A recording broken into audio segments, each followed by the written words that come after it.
Keeping the status quo as it is, ticking along quite nicely. They don't want to ask difficult questions. But journalism is journalism at the end of the day, and we're not here to serve any masters. Our masters are our audience. Charlie Peters, he gave a voice to the victims of grooming gangs, and now, of course, it's led to a national inquiry. GBNews exists to make sure those concerns are put forward and people feel as though what they want to ask is put to those in power. We don't take orders from anyone. We ask the questions our viewers and listeners want answering. I know what's actually being discussed by my family and my friends. Us ordinary, hard-working British people have had enough. We've had enough. They're fed up with the same old establishment nonsense. Everything that we do is opening up conversations that others are afraid to go at. Why are you illegally bringing people into Britain? That is our job. Our job is to get to the truth. If it's important to you watching or listening at home, then it's important to us as well. That's what makes us the fearless champion of Britain.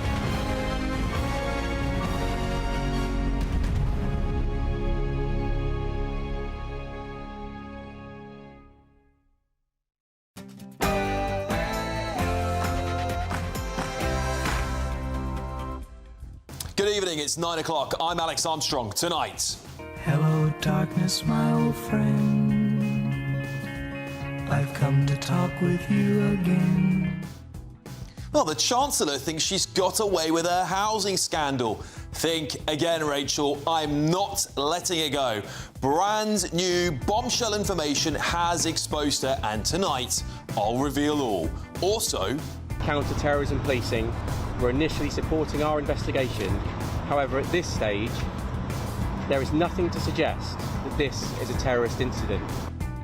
When is terror not terrorism? Who is to blame for making people in this country so self-loathing that we've become desensitized to acts like mass stabbings? And it was the choices that his party made through 14 years of chaos. They said that they were the government of security and safety. They oversaw rising violent crime. Well, Britain's turning into a third world hellhole, isn't it? With front pages over the last few weeks and years even revealing the scale of horror on our streets. I'm asking, is Britain no longer safe? Plus, a bombshell investigation found hundreds of convicted killers, sex offenders and paedophiles have been allowed to walk into the United Kingdom. We'll be finding out how bad it really is. Also,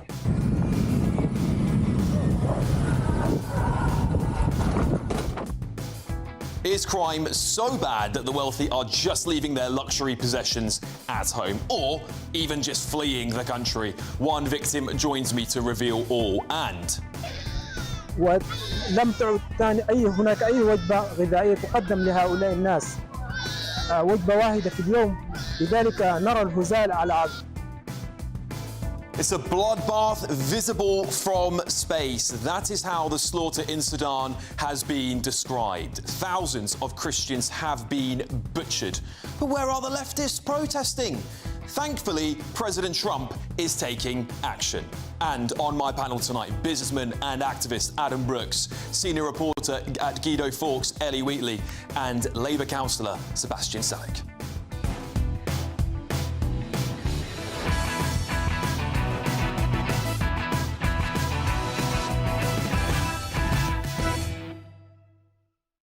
And lighting things up a little bit, what do you think happens next? Do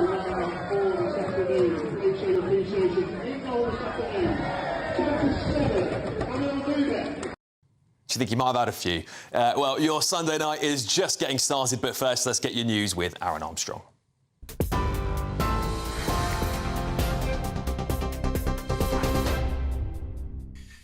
Thanks, Alex. Very good evening to you. 3 minutes past 9 here in the GB newsroom. Police say a 32-year-old British man from Peterborough is now being treated as the only suspect in yesterday's mass stabbing on a train in Cambridgeshire. He and another man from London were arrested, but the 35-year-old has now been released with no further action. A knife has been recovered at the scene, and forensic teams are continuing to move through the carriages, searching for evidence.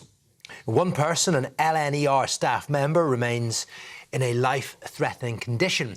Police say CCTV footage demonstrates that his actions were nothing short of heroic and undoubtedly saved many people's lives. 5 other people have been discharged from hospital.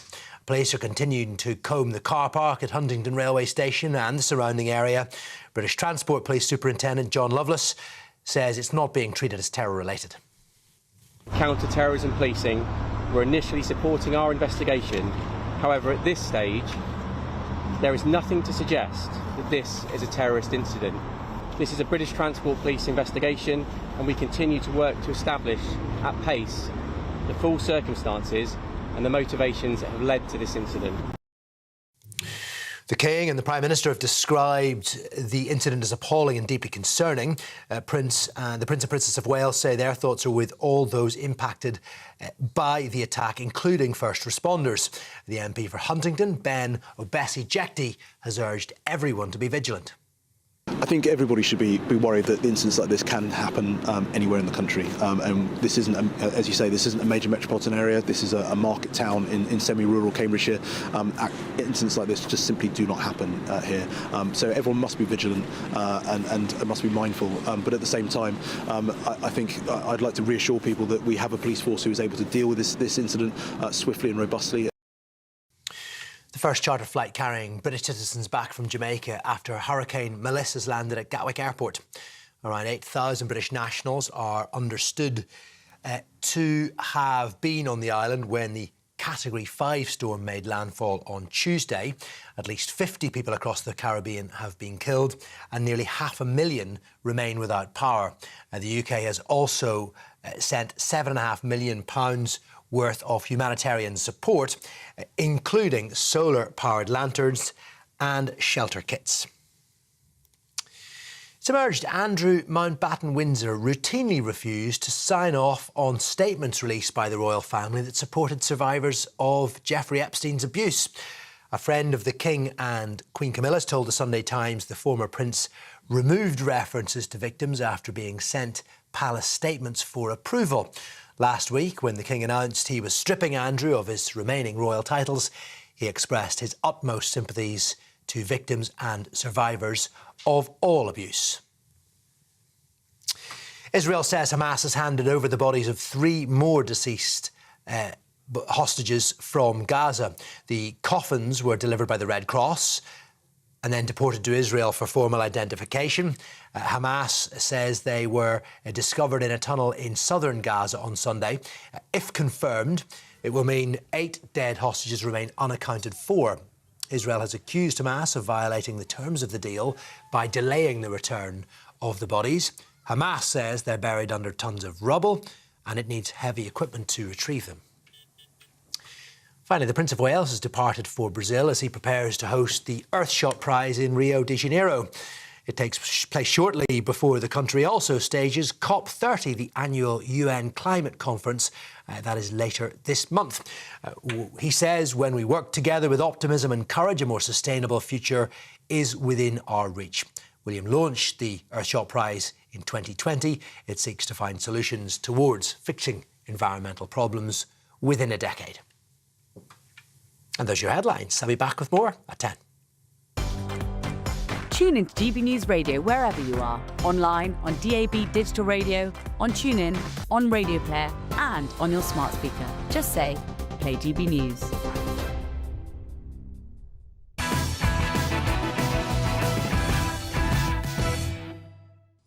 Welcome back to the show, everybody. Well, bombshell. New information about Rachel Reeves's housing scandal have emerged today.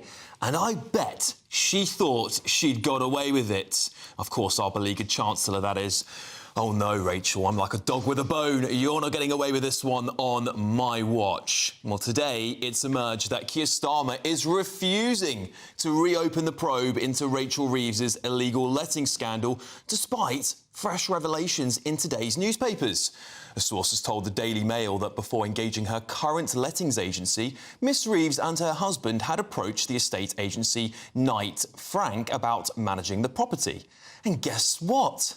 They were warned about the need for a licence. So That's one warning from Knight Frank and another by her current lettings agency, both stressing the need for a licence. Well, that's very interesting, isn't it? Because in her first letter to the Prime Minister, she said we were not aware that a licence was necessary, and so we did not obtain the licence before letting the property out. Very interesting indeed, eh? Well, a few days ago, Downing Street released new emails that claimed to show the fault of her lack of a housing licence was on the estate agency she used. Well, interestingly, again, the lettings agents say they offered to apply for a licence on the client's behalf. So, did the Reeves family ask them to proceed? And why didn't we not know the answer to that now? Offering is not the same as being instructed to do something, is it? And now you can argue it's a small oversight for sure, but many of you will be thinking the same thing as me. Why were no questions asked? Surely, Reeves, a woman with an incredible eye for detail and a sterling business career, should have spotted something was wrong. Or what about her high-flying senior civil servant husband, perhaps?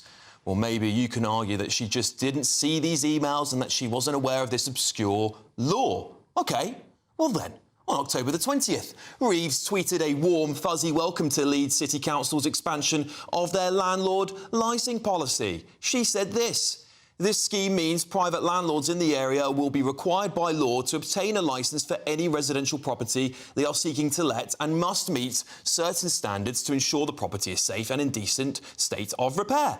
Aha! So she does know these laws exist. And if she knows about this very specific housing law in Leeds, then it really begs the question as to whether she, as the landlord herself, should have known that she didn't have the right requirements. Either way, questions will now arise as to who pays the inevitable fine, because the agency just apologising doesn't excuse the Chancellor of not having the licence under law, does it? If she avoids the fine, then surely a landlord in Waltham Forest who allegedly was fined 66 grand for failing to licence a single house that was split into 2 flats, well, surely he should get his money back after writing some muddled apology to the Prime Minister. Is that how this all works? There's one rule for them and one rule for all of us. All right, so to summarise the facts, the Chancellor and her husband appear to have had 2 warnings about the need for a licence, which means, without a doubt, they knew that they needed one. That means Reeves's original letter was either a lie or yet another oversight on the same issue, and that the bare minimum should raise serious questions about her ability to manage the entire British economy, let alone one house. Now, the questions. Number 1.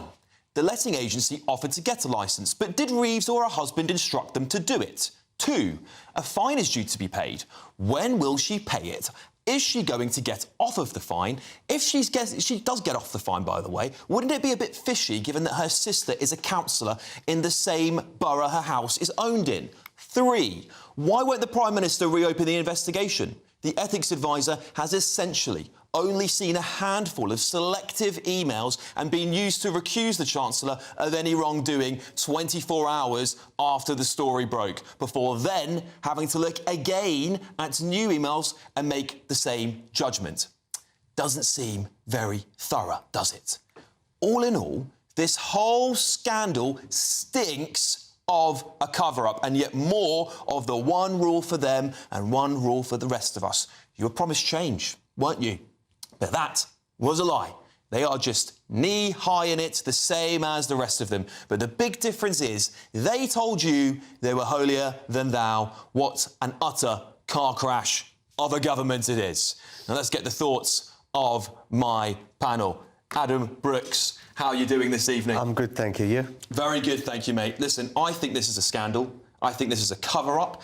Every bit of this story hasn't added up to the last bit we heard before. We found out today this breaking news that the Chancellor appears to have had at least 2 warnings about a licence. How much can you get away when you tell the Prime Minister? Look, this is the most corrupt government of my lifetime.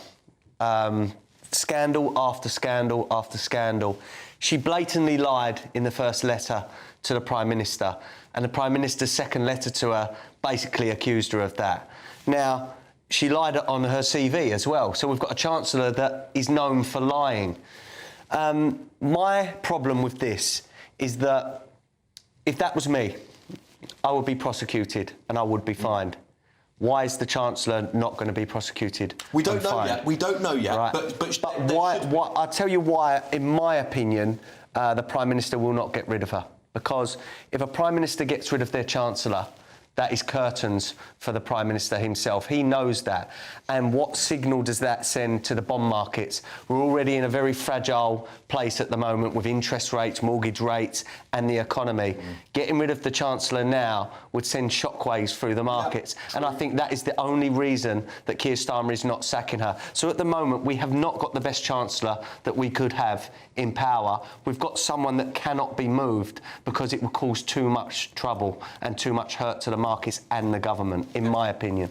Ellie, every bit of information that's come out about this scandal at every stage has had a bit of different information that essentially, when you look at the piece before, you go, oh, but you said this. Totally. It does stink of a cover-up, and I think, Adam, you're right that essentially Starmer doesn't want to sack his Chancellor just weeks before the budget.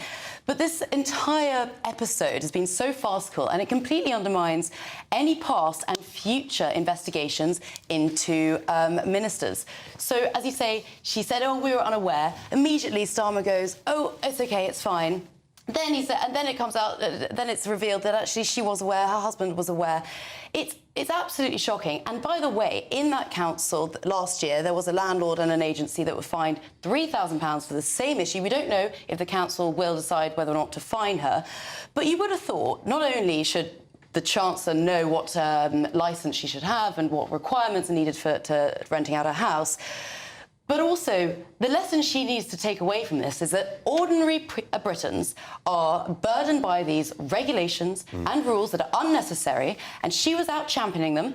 She should learn, actually, if we were to believe her that it was a mistake, if I managed to miss this, then maybe we should review this policy. That's what she should be doing. Well, I certainly agree with you there. And Sebastian, the problem the Chancellor's got here is that she's going to it seems like she'd have to pay a massive fine. If she doesn't pay a fine, that would be absolutely nuts. And, of course, I think the British public would say, well, it's one rule for you, one rule for the other people that I've listed. But on top of that, the thing that really winds British people up the most is that they don't really mind these little things happening because, of course, they are human beings, MPs. They are people. We all make mistakes. People have made mistakes in this law as well. However, it's when they sat in opposition, were holier than thou, they tried to force Boris Johnson to resign over a bit of birthday cake. I've had multiple Labour supporters, activists, councillors come on now and say, oh, no, I don't think you should have gone over that. It just stinks, doesn't it? It's leagues apart. A bit of birthday cake, Alex. They were partying in Downing Street while people in this country died. And Adam, I'm sorry, I have to come back on this. The most corrupt government of our lifetime. Where were you in the last 10 years? We had Chris Pincher appointed as a chief whip, when there were known allegations of sexual harassment around him. We had Suella Braverman leaking controversial, which he resigned over it in the end. We had Suella Braverman leaked controversial information as Home Secretary. Right.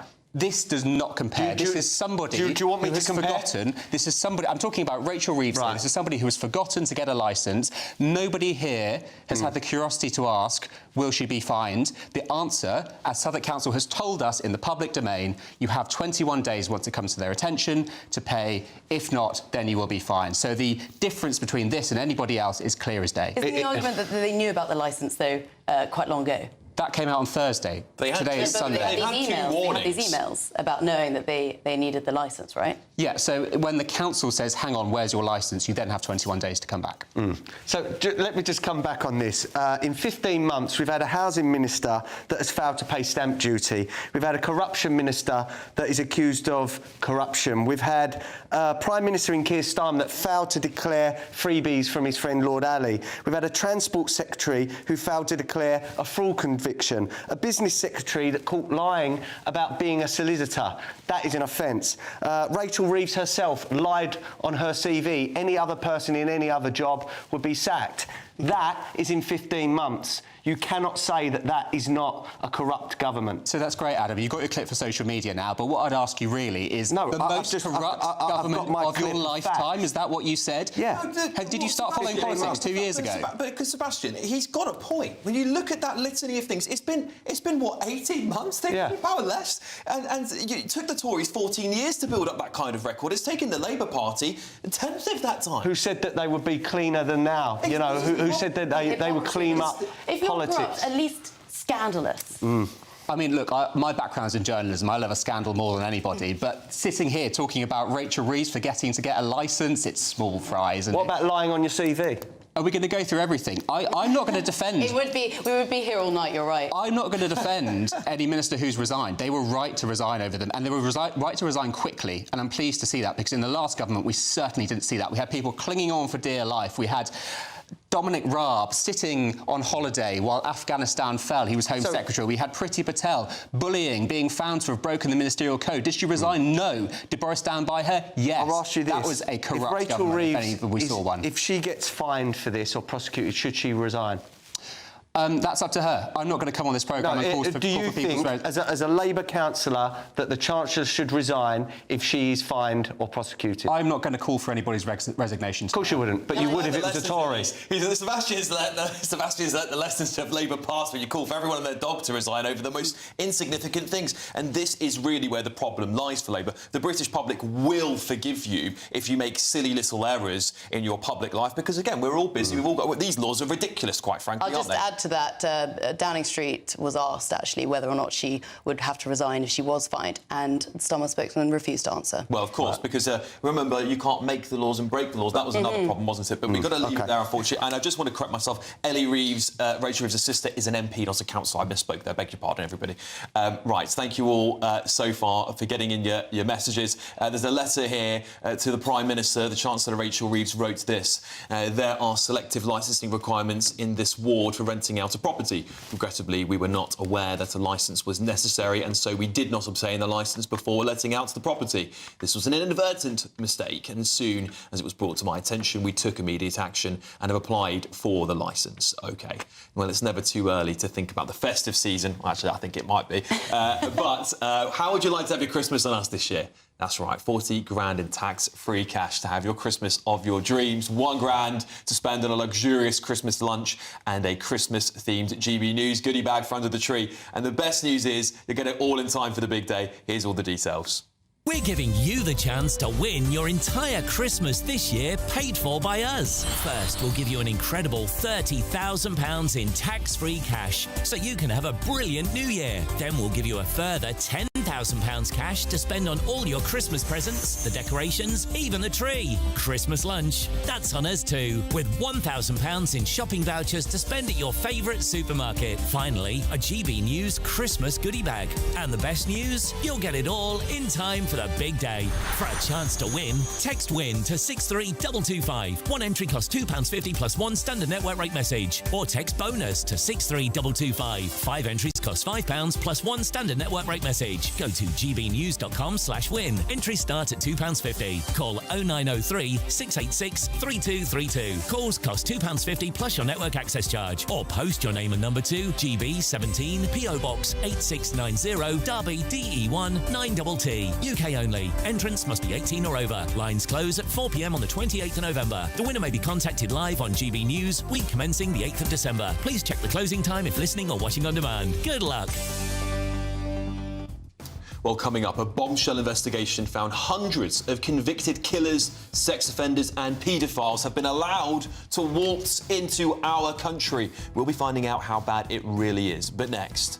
It was the choices that his party made through 14 years of chaos. They said that they were the government of security and safety. They oversaw rising violent crime. Now, Britain is turning into a third world hellhole before our eyes, with front pages over the last few weeks and years revealing the scale of horror on our streets. I'm asking, is Britain no longer safe? This is Alex Armstrong tonight, only on GB News.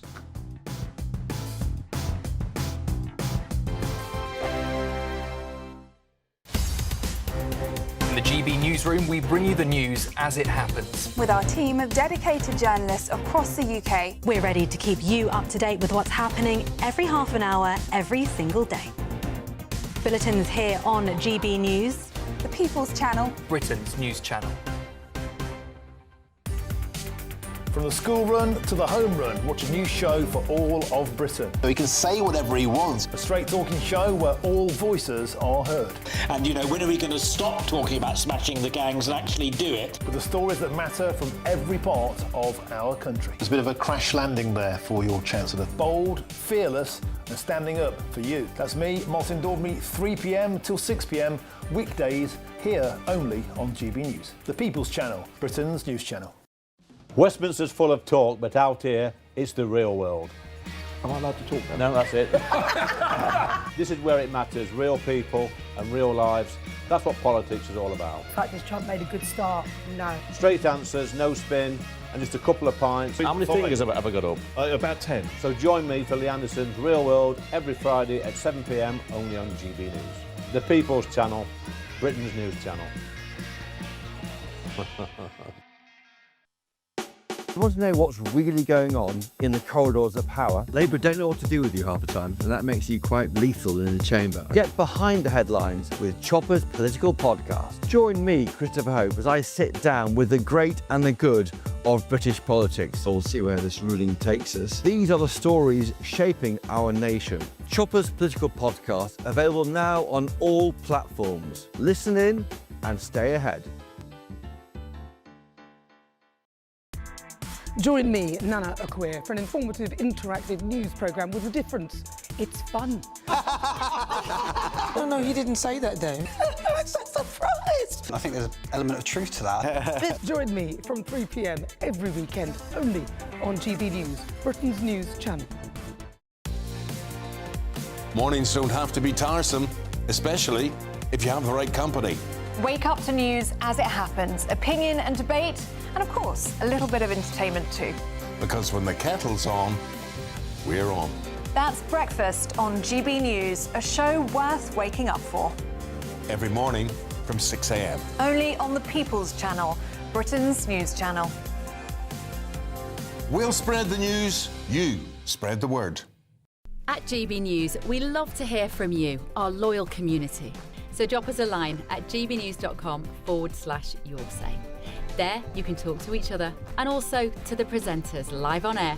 gbnews.com/yoursay, because GB News is your channel, Britain's news channel.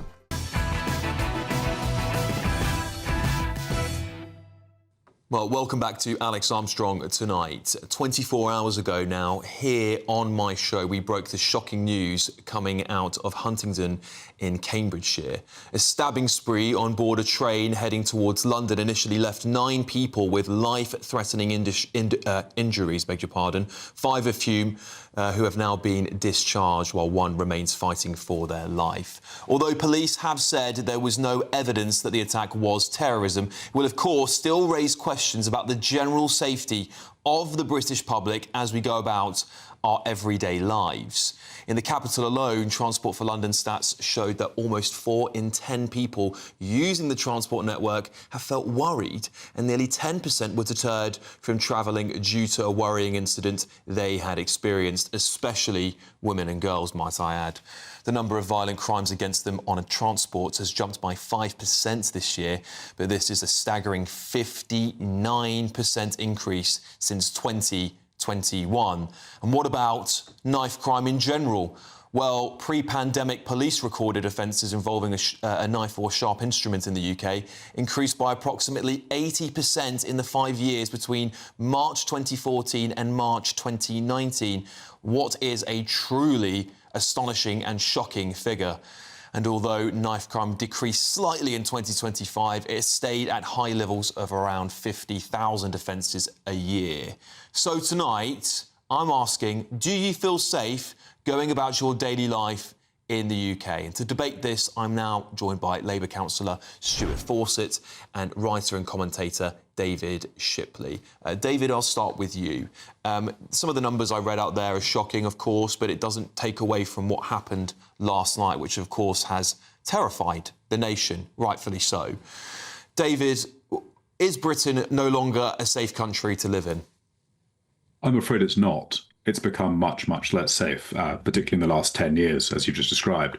And the raw data absolutely shows this as well. If you look at the ONS data, as you said, knife crime has gone up substantially. Rape has gone up in the last 10 years from about 30,000 offences to about 72,000 offences in a year. Huge increase. So women and girls are much, much less safe on our streets.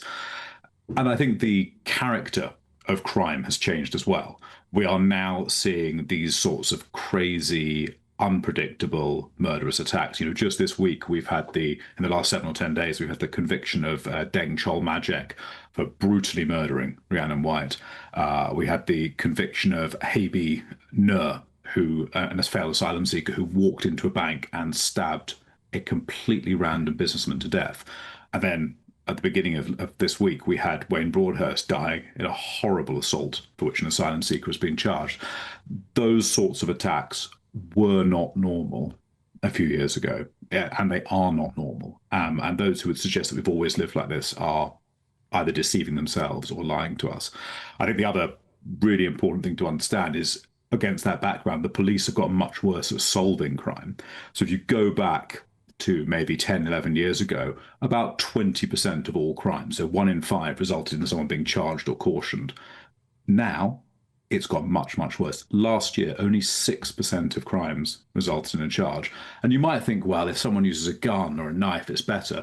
But in both those cases, still only 1 in 9 offences result in a charge. So not only is there more knife crime, there's more sexual crime, people are feeling less safe, there's more acquisitive street robbery. The police have got worse. And so people are rightly recognising that no one is getting caught. And when we do catch them, sometimes, as we saw with Hadish Kabatu last week, they even get let out from prison early. Yes. So, yes, Britain is less safe. Indeed, I think it's quite a terrifying litany of things you've listed off there, David. And Stuart, I'll pass this over to you because, of course, what David is demonstrating, and the figures that I've demonstrated, is that Britain has become unsafe and that actually we need some robust action on this. We keep seeing thoughts and prayers on Twitter by ministers and senior politicians of all colours, by the way, but nothing seems to change. Things like stop and search have been completely just cut because of fears of racism. Do we need to crack down harder on law and order? I think you're right to ask if people feel safe or not in the UK. As an individual, I would say that, broadly speaking, I do feel quite safe. But I understand it isn't the same. And you've touched on something very important there, and that is whether women feel safe. We do have a serious problem with violence against women and girls, and that's why the Labour government has made a clear commitment to cut that by half. And there are already measures going into place right now that are there to address that, such as every police control room having specialist advisors, and anybody fearing any domestic violence can call 999 and silently press 55 in order to report that anonymously. But more widely, when we're talking about police responses, do I have confidence in the police? And broadly speaking, I can say yes.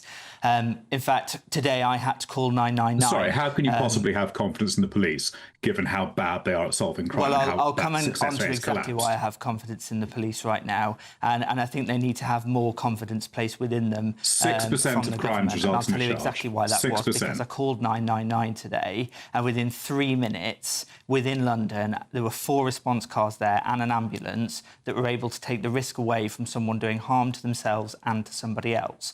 But they face a lot of issues. That's great in that example, but actually the reality is almost 95% the response of crimes we had on the train that don't result in a charge. That we see in Cambridgeshire, there are a lot of armed officers who do understandably fear carrying out their duties. There are calls at the minute from the Police Federation to cap any suspensions or investigations at 12 months because the measures that they need to take in order to enforce the law can put their livelihoods at risk as well as their reputations. All right, I'll give you the last word on this one. Do you want to come back to anything there that Stuart was saying?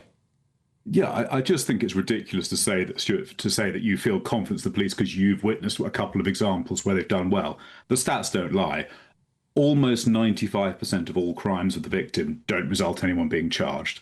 That is versus 1 in 5 crimes resulting in a charge or a caution 10 years ago.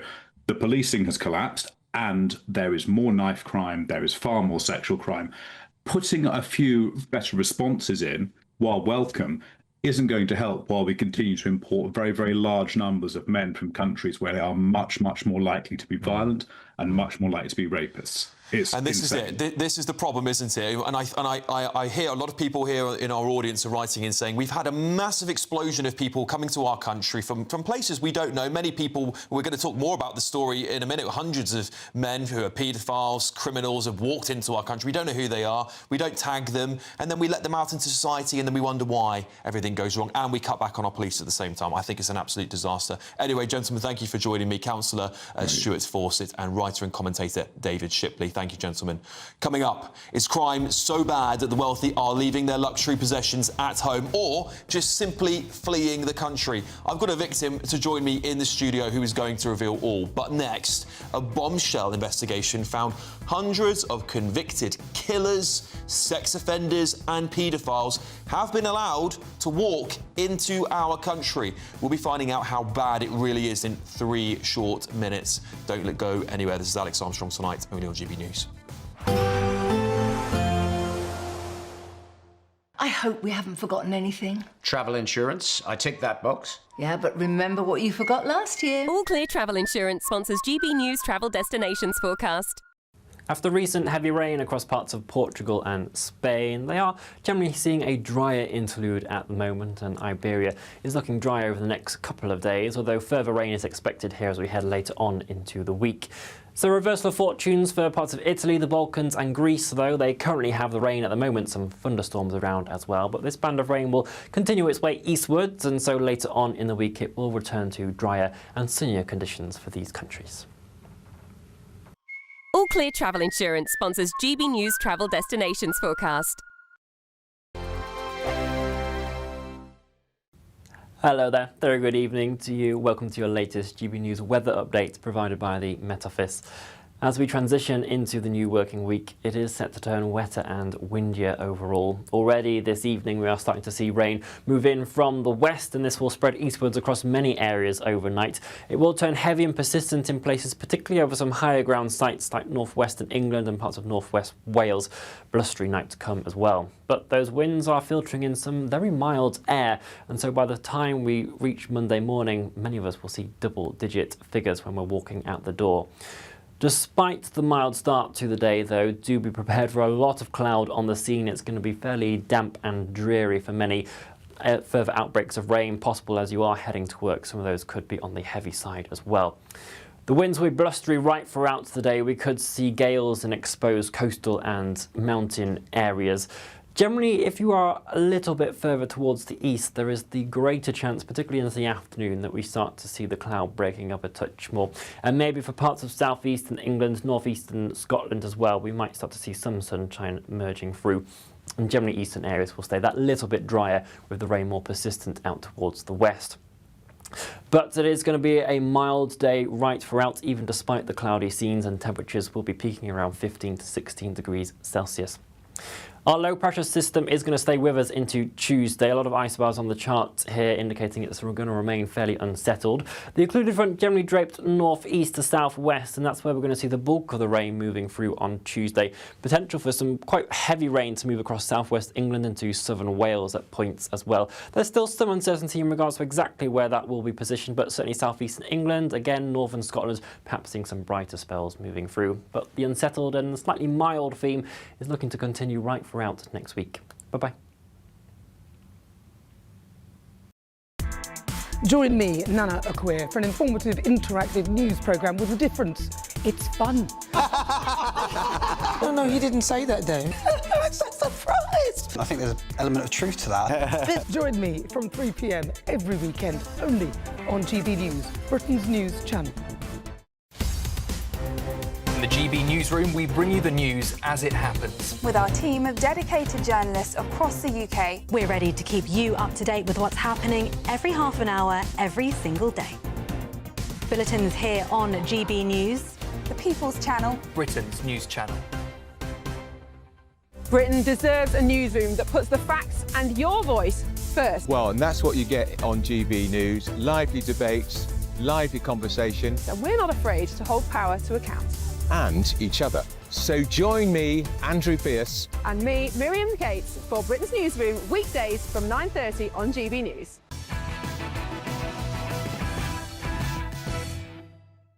Welcome back, everybody. Now, a truly shocking story. Hundreds of foreign criminals guilty of murder and rape have been allowed into the UK, undetected, of course. That is according to an investigation by the Sunday Express. Convictions for horrific crimes overseas were uncovered after they were accused of offences in this country, leading British police to finally carry out checks. Among the hundreds included convicted killers, sex offenders and paedophiles arrived here between 2022 and 2024. Let me take you through some of the terrifying stats. 359 foreign criminals were found guilty of murder or manslaughter, 239 guilty of rape, 313 guilty of child sex offences. This means up to 911 people were identified in total, although some may have been counted more than once if they were arrested in Britain on multiple occasions. Many of the offenders came from Eastern European countries, including 409 from Romania alone. Now, to break down these stats, I'm now joined by Research Director at the Centre for Migration Control, Rob Bates. Rob, pleasure to have you on the show as ever. This is an absolutely damning story about the state of affairs of this country. How on earth did we let these people in unchecked in the first place? Well, I think when people think of legal migration, I think they think that it's secure, the proper checks have been done, and that everyone being given a visa has gone through comprehensive background research into them. Unfortunately, that is not the case. Since 2021, we've seen hundreds of thousands of individuals being given visas without even having to produce a criminal record certificate to prove that they've not got dastardly deeds in their history. And unfortunately, what we're seeing here is really the result of that. And I think it's really important that people realise just how lax the controls are when it comes to legal migration. Of course, when it comes to illegal migration and unvetted men, the risks are very, very apparent. But unfortunately, officials across the board just simply haven't put in place the mechanisms to make sure that individuals coming into the country aren't posing a risk to the people. And it's a really sad state of affairs that we're only discovering these crimes because these individuals have come into the country and been accused of other crimes. I think we need to get to a position where criminal record certificate checks are blanket across the board. I think we need to start recognising that other countries are more likely to produce individuals that are perhaps more likely than the British population to commit crimes as well, and start having a tailor-made immigration system rather than an open door effectively to the whole world. And certainly many people will agree with you there, Rob, because we have just opened our doors up to everybody and we've seen headline after headline after headline, particularly over the last few weeks where we hear of these horror cases, and not just always involving illegal migrants. I think people will now be asking, when they see stats like that, how many more are to come still? Because, of course, we've got a massive foreign population in this country now, and we simply don't know who they are, do we? No, and that is why the foreign population is overrepresented in conviction data. We know that a quarter of the sexual assault and rape convictions last year were by foreign nationals. That's a huge disproportionate overrepresentation in the data. We know that there have been tens of thousands of convictions each and every year of foreign nationals, most of whom actually will have been given visas and allowed into the country via the normal route for serious crimes, robbery, really violent acts, sexual assaults, drug dealing, theft, all manner of criminality is really being introduced because we just simply aren't prepared to have the honest conversations and to properly recognise that certain nationalities need to be vetted a lot more. And this is something the Home Office used to do until 2020, and then left-wing activist groups got involved and started saying that actually somehow it was a breach of Equality Act and what have you for daring to sort of say that certain migrants are more likely to be a benefit to Britain and certain migrants are more likely to pose a risk to the people of this country. Yeah, it's always the way, isn't it, Rob? And we'll be talking a lot more about that on this show over the next couple of hours, trust me. Some people online... I was just dumbfounded when I saw this, Rob, but perhaps you can put these claims to bed. Some people online were blaming Brexit for this. Is there any truth to that, Rob? No, if anything, Brexit stopped this problem being compounded because, of course, whilst we were members of the EU, the single market, and had freedom of movement, there was actually even less that we could do to prevent individuals from Eastern Europe, those accession states, the nationals from Romania, Bulgaria, and what have you, from coming into the country. So if anything, Brexit has given us the levers, if we choose to use them, to put in place a more sensible, secure immigration policy. So, this is the classic kind of blame Brexit for everything brigade. They've kind of lost their hobby horse. course, over the last couple of years. So we're looking to reignite it at any opportunity. Same with blaming the small boats crisis on Brexit. If anything, again, it made the situation better or gave us more power to control it, should we so wish. Certainly did, Rob, there. Thank you so much for joining me. That's Research Director for the Centre of Migration Control, Rob Bates. Brilliant as ever, Rob. Keep up the hard work. Well, a Home Office spokesperson has said this. This data is largely based on the previous government's work. This government is securing our borders to make sure dangerous individuals cannot enter the UK. All arrivals in the UK, regardless of method of entry, are subject to rigorous checks against departmental systems and immigration databases. They can be refused in entry if they have a criminal conviction, history of serious or persistent offending, or have failed to declare convictions. Our police also carry out routine checks for overseas criminal convictions on foreign nationals who are arrested, and where serious convictions are found, individuals are referred to immigration enforcement and for deportation. Coming up, when is terror not terrorism? Who is to blame for making some people in this country so self-loathing that we've become desensitised to acts like mass stabbings? But next.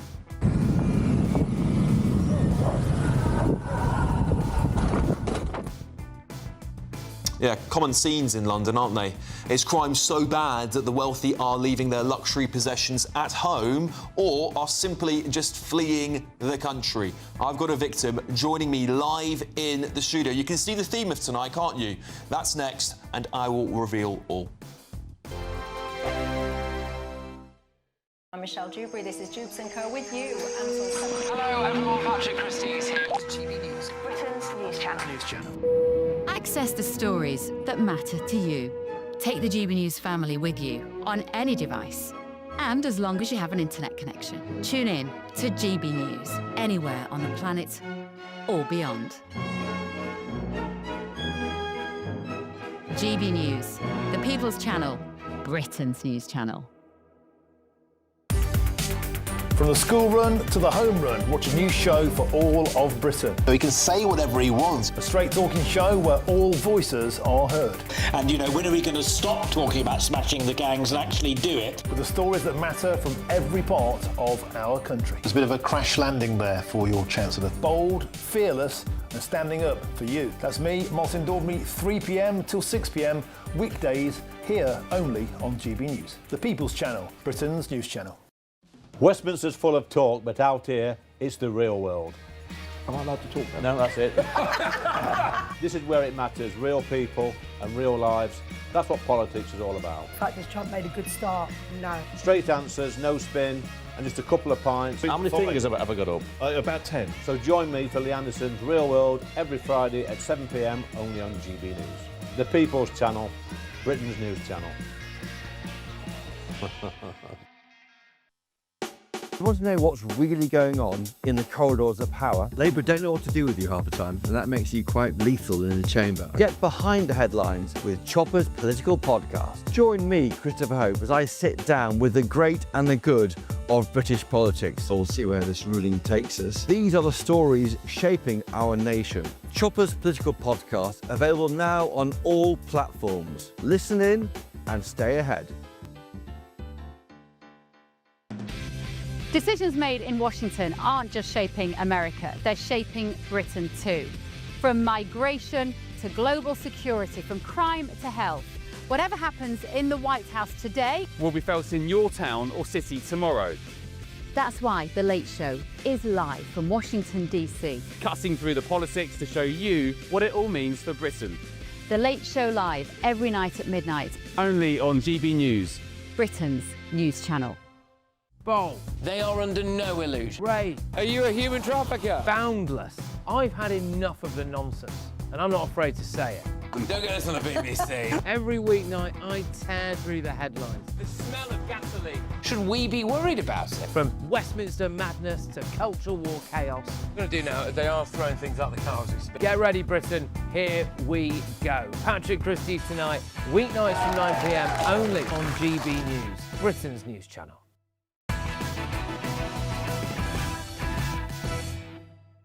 Welcome back to Alex Armstrong tonight. Well, crime in London, our capital city, and across the country feels to many like it's been spiralling out of control in recent times. And let me tell you, as a Londoner, I certainly feel it has been. And high-value watch thefts in wealthy areas such as Mayfair are becoming increasingly common. One high-profile case earlier this year saw 24-year-old Blue Stevens stabbed to death outside a luxury hotel in Knightsbridge, of all places, by a gang who were allegedly targeting his Rolex watch. And our next guest tonight was also targeted for his Rolex earlier this year as a knife-wielding mugger attempted to rob him in South Kensington, another one of London's most exclusive neighbourhoods. With high-value thefts targeting high-value individuals becoming a day-to-day occurrence, does lawless Britain now risk driving the wealthiest citizens abroad simply to ensure their own safety? And here to tell me his story tonight is businessman and asset liquidation specialist Wolfgang Douglas. Wolfgang, thank you so much for joining me tonight. I'm sorry that you've had to go through this ordeal, but do you mind just telling the audience a little bit about what happened to you? Well, in my particular instance, I was very lucky that I was actually driving in a security car at the time, which was a basically smash-proof or bulletproof car. I had a predominant number plate which read Gypsy, so it was probably well known in the area. The biker in my attention stopped across the road as I was getting out of the car, put his hand in the grit, speed over on his electric bike, which is so common, balaclavaed up, and I jumped back in the car, threw the grit at the window and tried to get me to open the door, refused to open the door. He took a large knife out and started stabbing the window. Wow. I mean, this story, which I'm telling you, is happening every day. And do you know some other wealthy people in London as well? Have you heard of similar horror stories? I mean, look, I'm hearing this story repetitively over and over again. But what it's doing is it's driving the wealthy out. You know, if you're a wealthy business owner now in Mayfair or Chelsea, South Kensington or anywhere in London, thanks to Sadiq Khan, you are literally being driven out. And this is the thing, isn't it? These are what used to be the neighbourhoods of not just of wealthy people, but anybody could walk down these neighbourhoods and feel so safe, so relaxed. And now, I mean, I hear stories from the guys that come over here from Saudi Arabia and Qatar not bothering anymore because they're worried about knife crime, they're worried about muggings. And I know that not everyone at home is going to feel sympathy for the wealthy, right? I totally appreciate that. However, they're human beings, like all of us, and they're being deliberately targeted. I saw a story earlier this year where gangs are looking through restaurant windows in nice, expensive areas like South Kensington and Mayfair and looking for men who are wearing nice watches, and then they do hold them at knife point. This is what do you think needs to happen in London to beat this? In reality, Sadiq Khan needs to take a step. You know, he is the mouthpiece of London. And Sadiq Khan, his job is to actually do his job. Instead of talking about mean tweets or police people trying to catch you on a camera doing 30 and a 20, you know, knife crime's a real problem. And when you drive the wealthy away, everyone likes to bash the wealthy. You know, it's a common practice. But they employ everybody. They create the jobs, they build the businesses, and ruining the 1% that pays the 50 is insanity. The maths don't add up. Totally agree. And from an economic point of view, I'm seeing restaurants close earlier. I'm seeing a massive hit with tourism. I personally am involved in asset liquidation, which sees bankruptcy. And these people are not just having bankruptcy, they're closing and leaving. They're fleeing. They're taking those jobs with them, you know, that's the problem. They're taking the talent with them as well. Indeed. Sebastian, you're a councillor in London. Do you hear stories like this? Fortunately, not in my community. I'm a long way from Kensington. I'm in East London. And it's not... I mean, we've had an issue with phone theft like everybody else, but fortunately the police has got on top of it and it seems to be improving. We cross our fingers, we never quite know, but yeah, that seems to be an improving picture for us. I'm a Londoner born and bred. Adam, I know you're nearby in Essex. A lot of Londoners move to Essex now, don't they? They just go, I've had enough of this. I don't feel safe. My children, I don't feel safe letting my kids out. I know my family got out of London when they saw the crime soaring here 15 years ago. How do you feel with your punters who come in to visit your pub? One thing you probably didn't know when you booked this guest is that I've had 2 high-value watches stolen off of me. In 2015, I had a Patek Philippe. I come home from the pub. as I went to put my key in the front door, I had 3 masked men run down my drive. I managed to fight them off.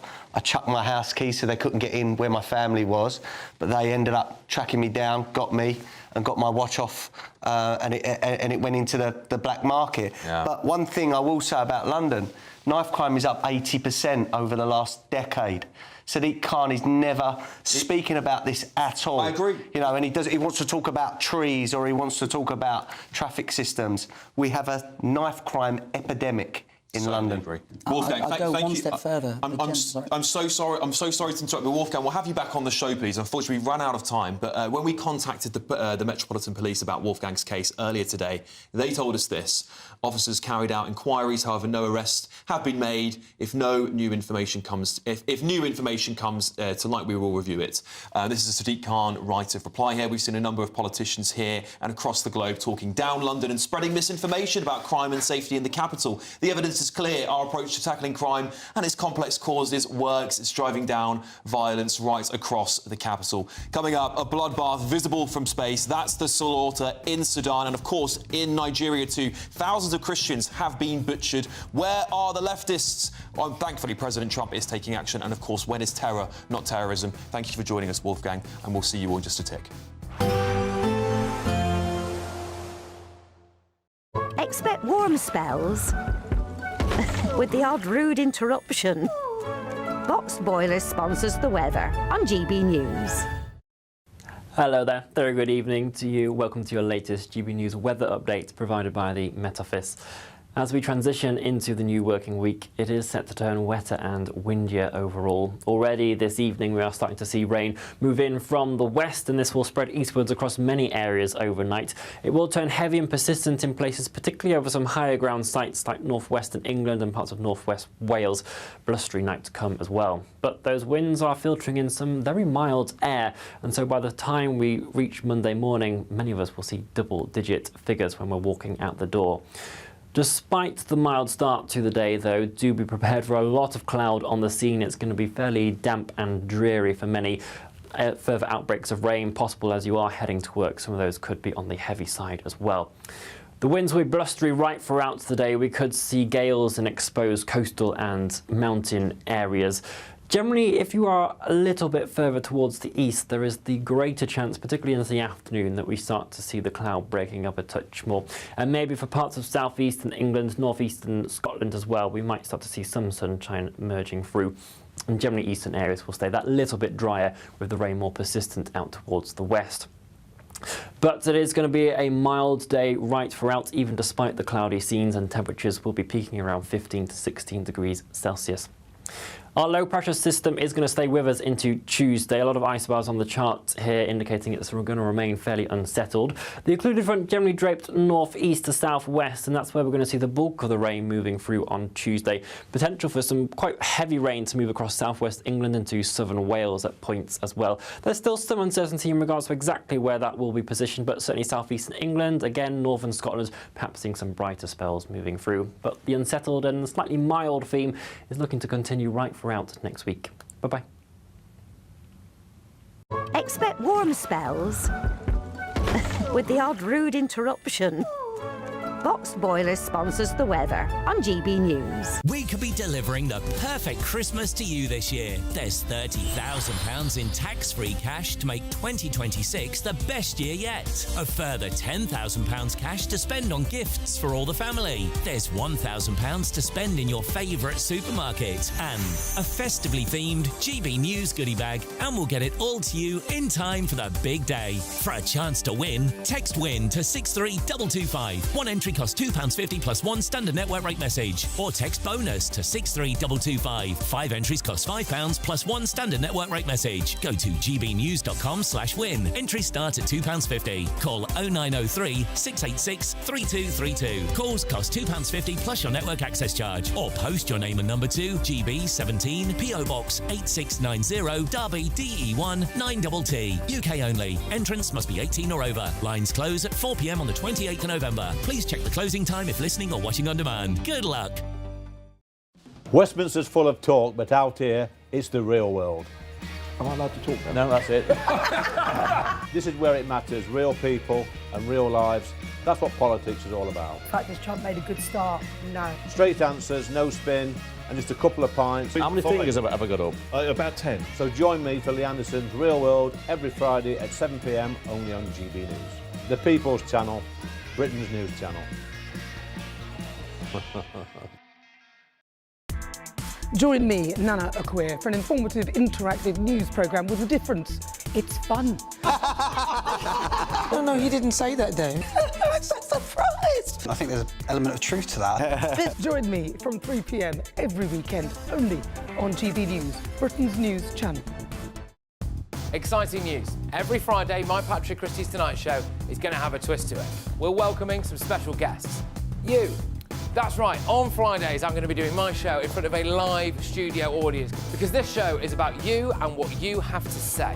It's going to be the same big debates, same big topics, same big opinions. But every Friday night at 9 p.m. you are invited to come on down to Patrick Christie's Tonight to be a part of the action. Only on GB News, the People's Channel, Britain's news channel. At GB News, we love to hear from you, our loyal community. So drop us a line at gbnews.com/yoursay. There you can talk to each other and also to the presenters live on air.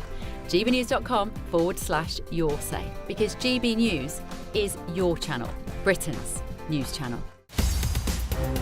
In the GB newsroom, we bring you the news as it happens. With our team of dedicated journalists across the UK, we're ready to keep you up to date with what's happening every half an hour, every single day. Bulletins here on GB News, the People's Channel, Britain's news channel.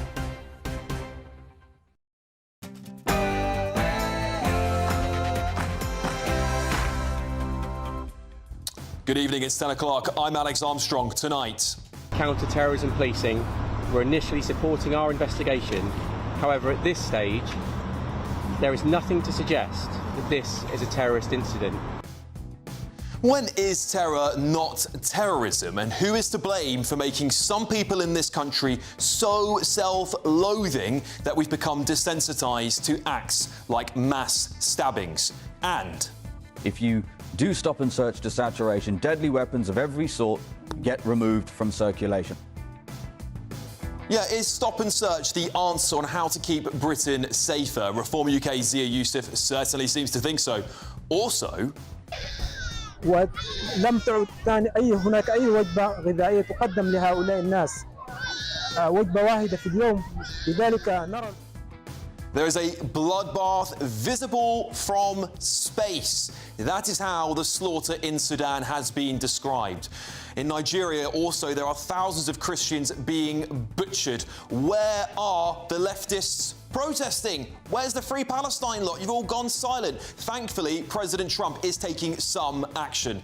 And on the front page of tomorrow's Telegraph, Nigel Farage is set to rule out tax cuts until public spending has been dramatically reduced. He'll set out his plans for government in a speech tomorrow morning. I'll bring you all the details first. And on my panel tonight, businessman and activist Adam Brooks, senior reporter at Guido Fawkes, Ellie Wheatley, and Labour councillor Sebastian Salek.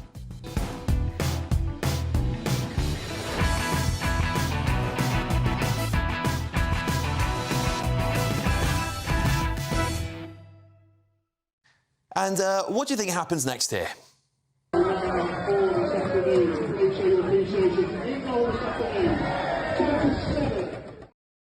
Well, your Sunday night is just getting started, but first, let's get your news with Aaron Armstrong.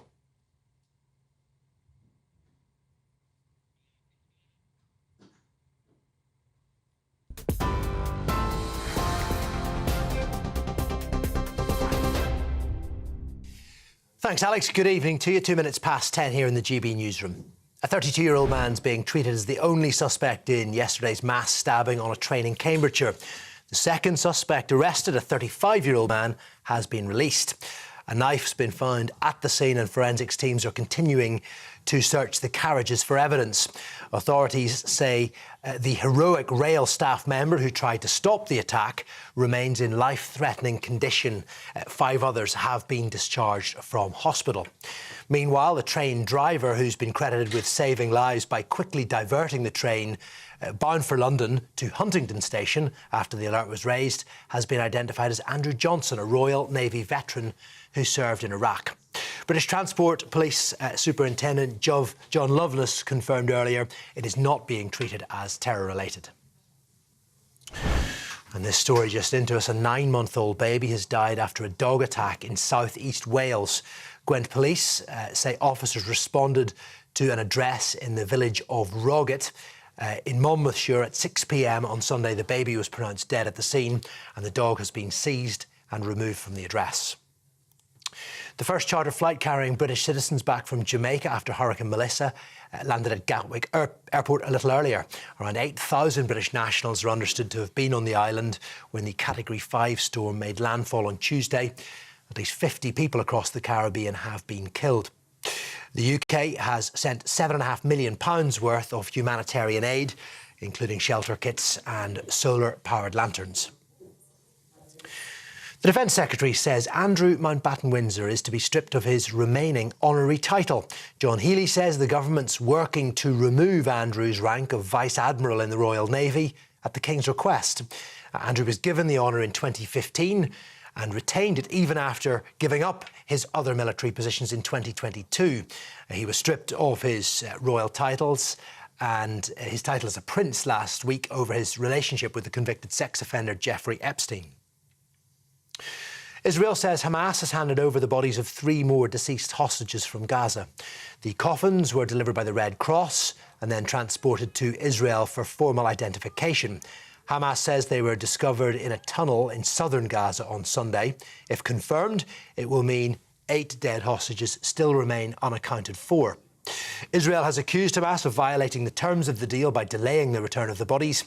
Hamas says they are buried under tons of rubble and it needs heavy equipment to retrieve them.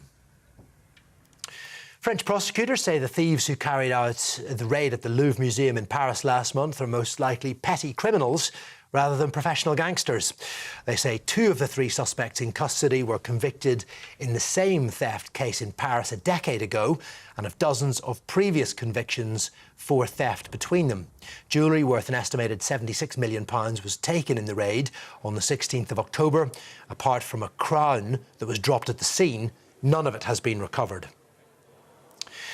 Finally, the Prince of Wales has departed for Brazil as he prepares to host the Earthshot Prize in Rio de Janeiro. It takes place shortly before the country also stages COP30. That's the annual UN climate conference. William says with the world's eyes turning to Brazil this week, there's no better place to celebrate bold climate leadership. He says when we work together with optimism and courage, a more sustainable future is within our reach. William launched the Earthshot Prize in 2020 in an effort to find solutions towards fixing environmental problems within a decade. Those are your headlines. I'll be back with more at 11. Tune into GB News Radio wherever you are, online, on DAB digital radio, on TuneIn, on Radio Player and on your smart speaker. Just say, play GB News.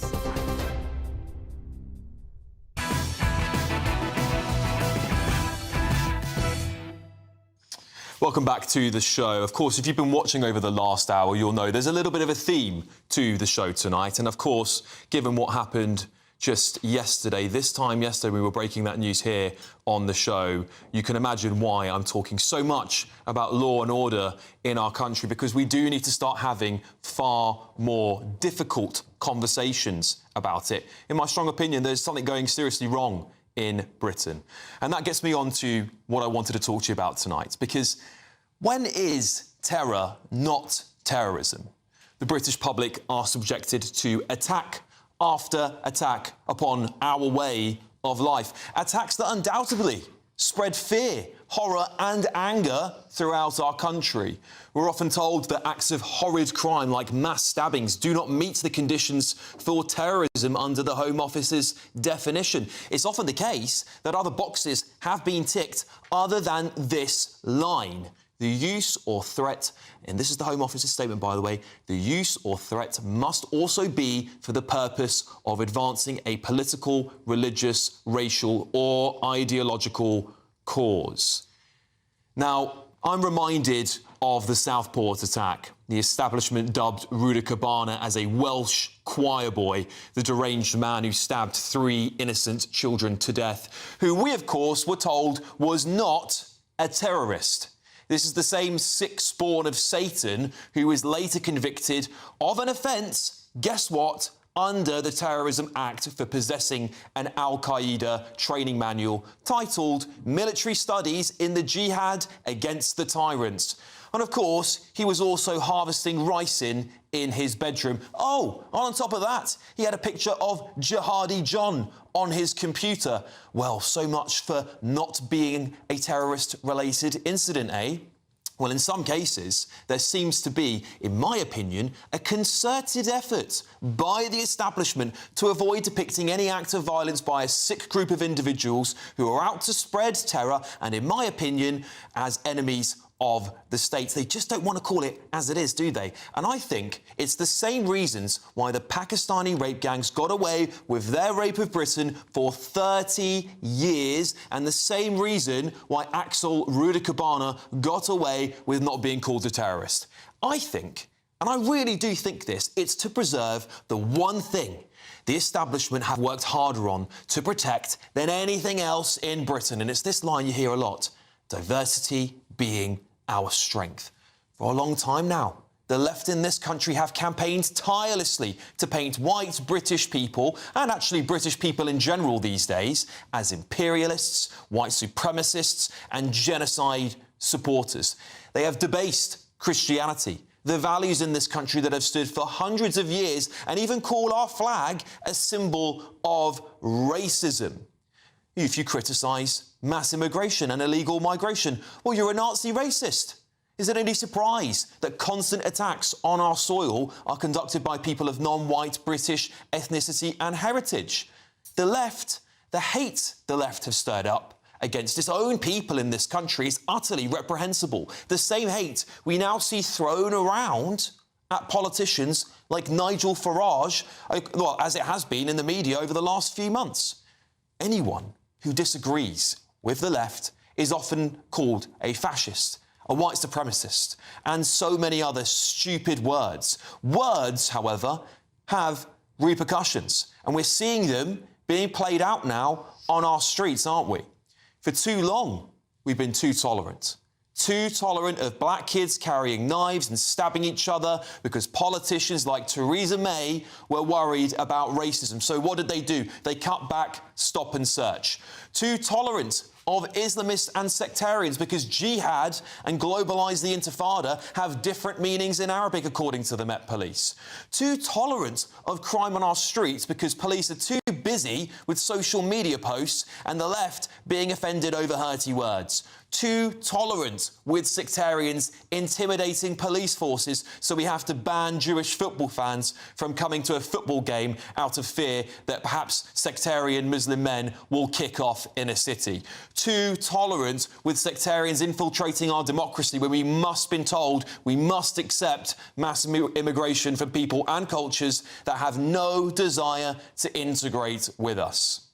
The law needs to be tougher and radically changed. Our politicians need to stop pandering to minorities and grow a backbone. And importantly, British people must stop fearing being called far-right and racist because you state perfectly reasonable, factual statements. And in the latest baffling and I think frankly offensive piece of government messaging, Defence Secretary John Healey has told Brits today that threats from other countries, including terror, require people like you at home to, quote, I quote this, be more vigilant. That's the message. You've got to be more vigilant. He added, there's no reason for the rest of us not to get on with our lives. Oh, well, that's easy to say, isn't it, when you're chauffeured around with taxpayer-funded security guards, isn't it, John? Well, today, terror will be felt by every British person who boards any form of public transport. We cannot go on living like this anymore. Tough, decisive leadership and action is needed to reverse the rot we've allowed to fester in our country. And the sooner we say enough is enough, the better. Right, I want to get the thoughts of my panel. Businessman and activist Adam Brooks, senior reporter at Guido Fawkes, Ellie Wheatley, and Labour councillor Sebastian Salek. Adam, I'll start with you, because I'm given a concoction there of a lot of things. And I think what's happened to this country, a big part of our problem over the last 20, maybe 30 years, is that the British people have been told, suck it up, shut up, you are a dinosaur for saying what you say. How dare you be worried about mass immigration? How dare you? You're a racist, you're a bigot, you're far right. And those calls are getting even louder today than they ever have been. As a middle-aged white man who is against illegal immigration and pushes back and has spoken out for many years, I've been called all of those labels. And even panellists, left-wing panellists on these shows, on this channel, have put a target on my back by calling me far right and labels similar. At the end of the day, this country, I believe our judiciary has a lot to play with why crime is out of control. We have liberal judges that are not putting boys and men behind bars that carry machetes, zombie knives, Rambo knives around London. They're caught maybe multiple times and they're getting suspended sentences. That is outrageous, especially in a country where we're putting people that write hurty words or hateful things on the internet away. Who is more of a danger to society? Someone that is hateful or racist on the internet, or someone that goes out with a 2-foot knife capable of chopping someone's head off, and they are given suspended sentences.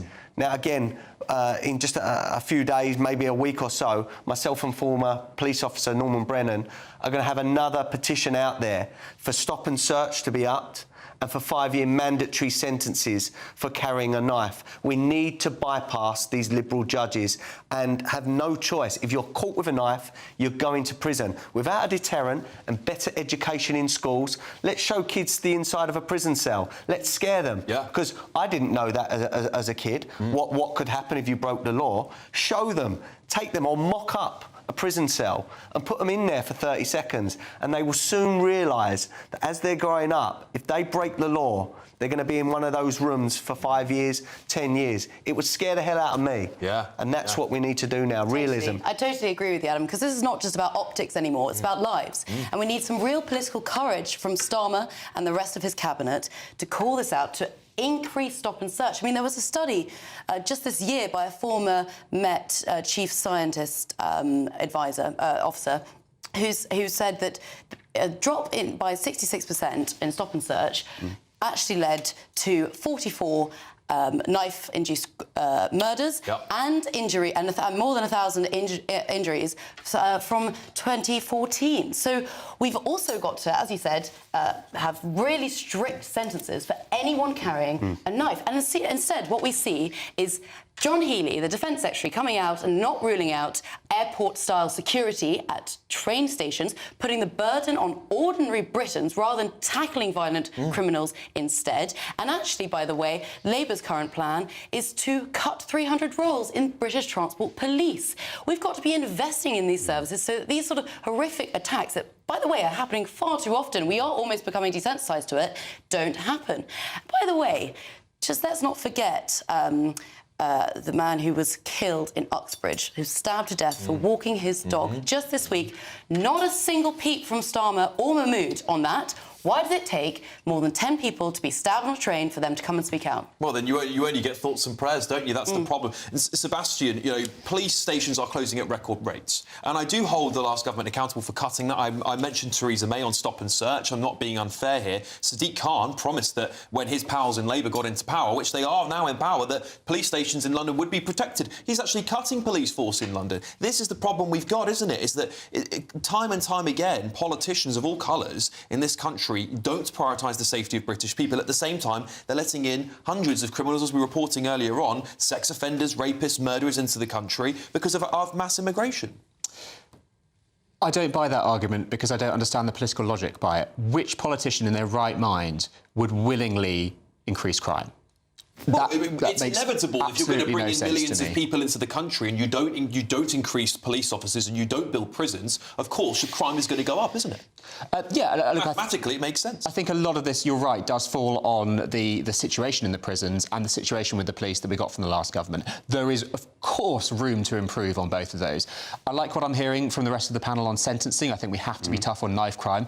But there's another element to this that we've overlooked, and it's about nurturing young boys. And I see it in my community, making sure they get off to the right start in life. And it's things as simple as investing in youth clubs, making sure they have somewhere to go. They have positive role models who show them what growing up and being a man is really about. Because if you take your eye off the ball... I get what you're saying. They stray. But youth clubs aren't going to solve the problem here. We've got a gang culture problem, particularly on some of the most notorious estates. And then young people are getting drawn in by different cultures. Like I see some of them watching drill music. Some white kids in Peterborough acting like they're Jamaican gangsters. Well, I don't know if you know these stats, but 61% of knife murderers in London are black males.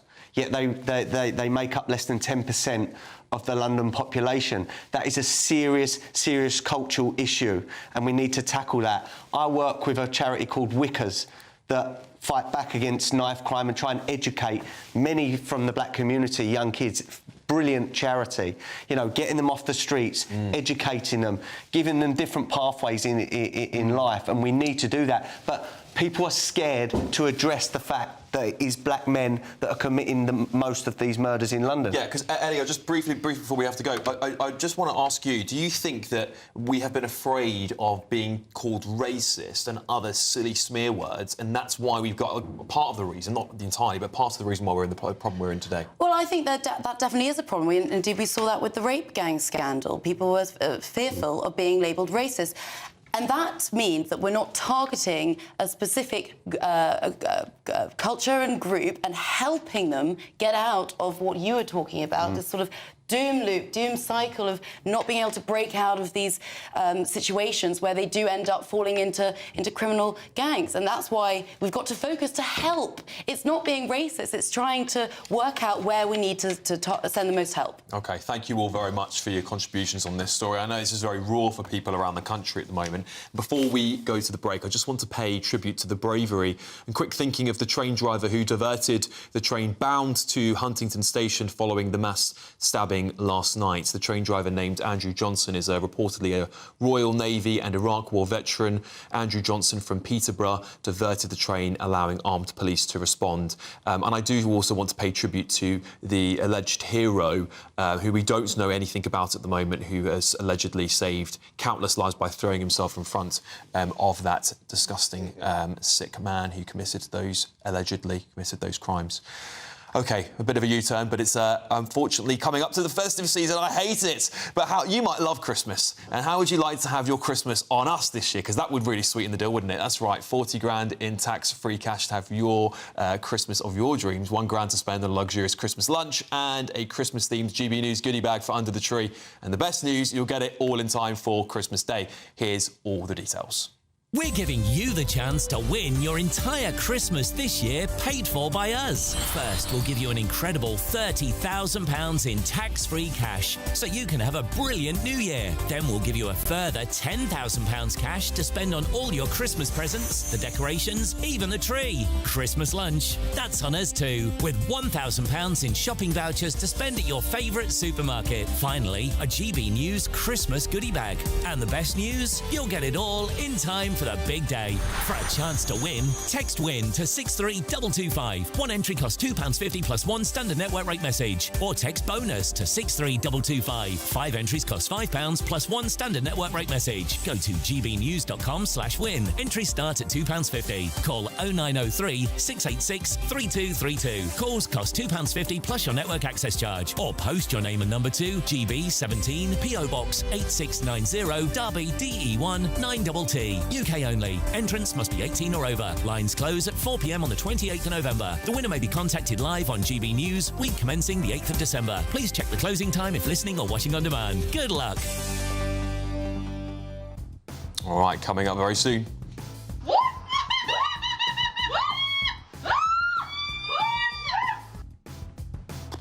Oh, don't worry, that wasn't an alarm going off. It was Meghan Markle. Find out very soon what was going on. This is Alex Armstrong tonight, only on GB News.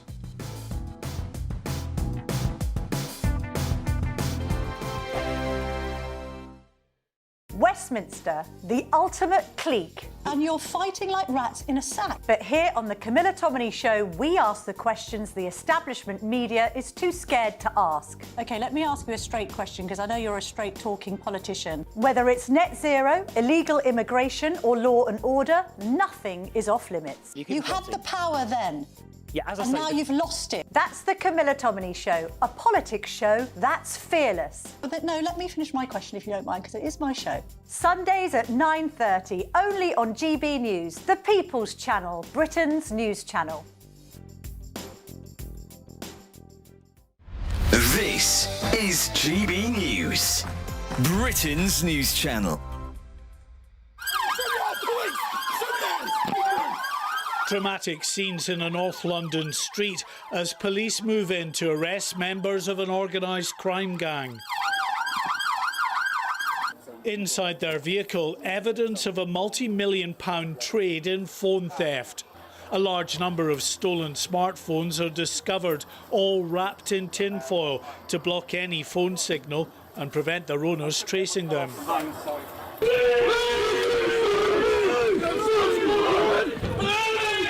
After a year-long investigation, Scotland Yard says it has now dismantled the criminal operation that they believe is responsible for smuggling more than 40,000 stolen smartphones over to China.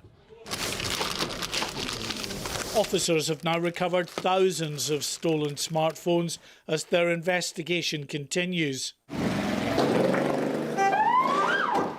Many of the handsets stolen in street robberies end up in shops like this. Officers recovered multiple stolen phones and arrested 2 men on suspicion of money laundering after finding £40,000 in cash. So my warning to people that are involved in this criminal enterprise, whether it be shop workers, the shopkeepers, or even the faceless enterprise businessmen who own multiple different venues, is that you may have felt like you were acting with impunity and that we weren't coming after you and we couldn't come after you, and that actually the crime pays. So if eventually we do come, then that's just a business loss. Is that we are coming after you. We are going to come and conduct warrants, not just in your business premises, but we will target you at home. We'll target you in your cars. Nowhere is safe to conduct criminal enterprise. GB News, the People's Channel. At GB News, we love to hear from you, our loyal community. So drop us a line at gbnews.com/yoursay. There you can talk to each other and also to the presenters live on air. gbnews.com/yoursay, because GB News is your channel, Britain's news channel.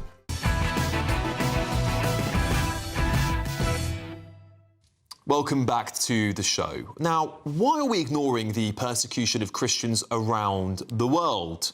Anyone who spends time scrolling on social media has probably seen the chilling videos coming out of Sudan recently, where a militia known as the RSF, reportedly backed by Arab foreign state actors, have been indiscriminately massacring thousands of civilian men, women and children, many of them Christians. ولم تعد هناك أي وجبة غذائية تقدم لهؤلاء الناس وجبة واحدة في اليوم. And it's not just Sudan, because earlier this week, Donald Trump posted on Truth Social that Christianity was facing an existential threat, in Nigeria, claiming thousands had been killed. But he wasn't finished there. In a follow-up post, the US president threatened Nigeria with a complete withdrawal of all American aid and assistance for the African nation, even floating the idea of going into the country all guns a-blazing if necessary. So, is the persecution of Christians in other countries being downplayed or downright ignored? And if so, why? And I'm delighted to welcome back to the show the former editor of the Sunday Express, David Wooding.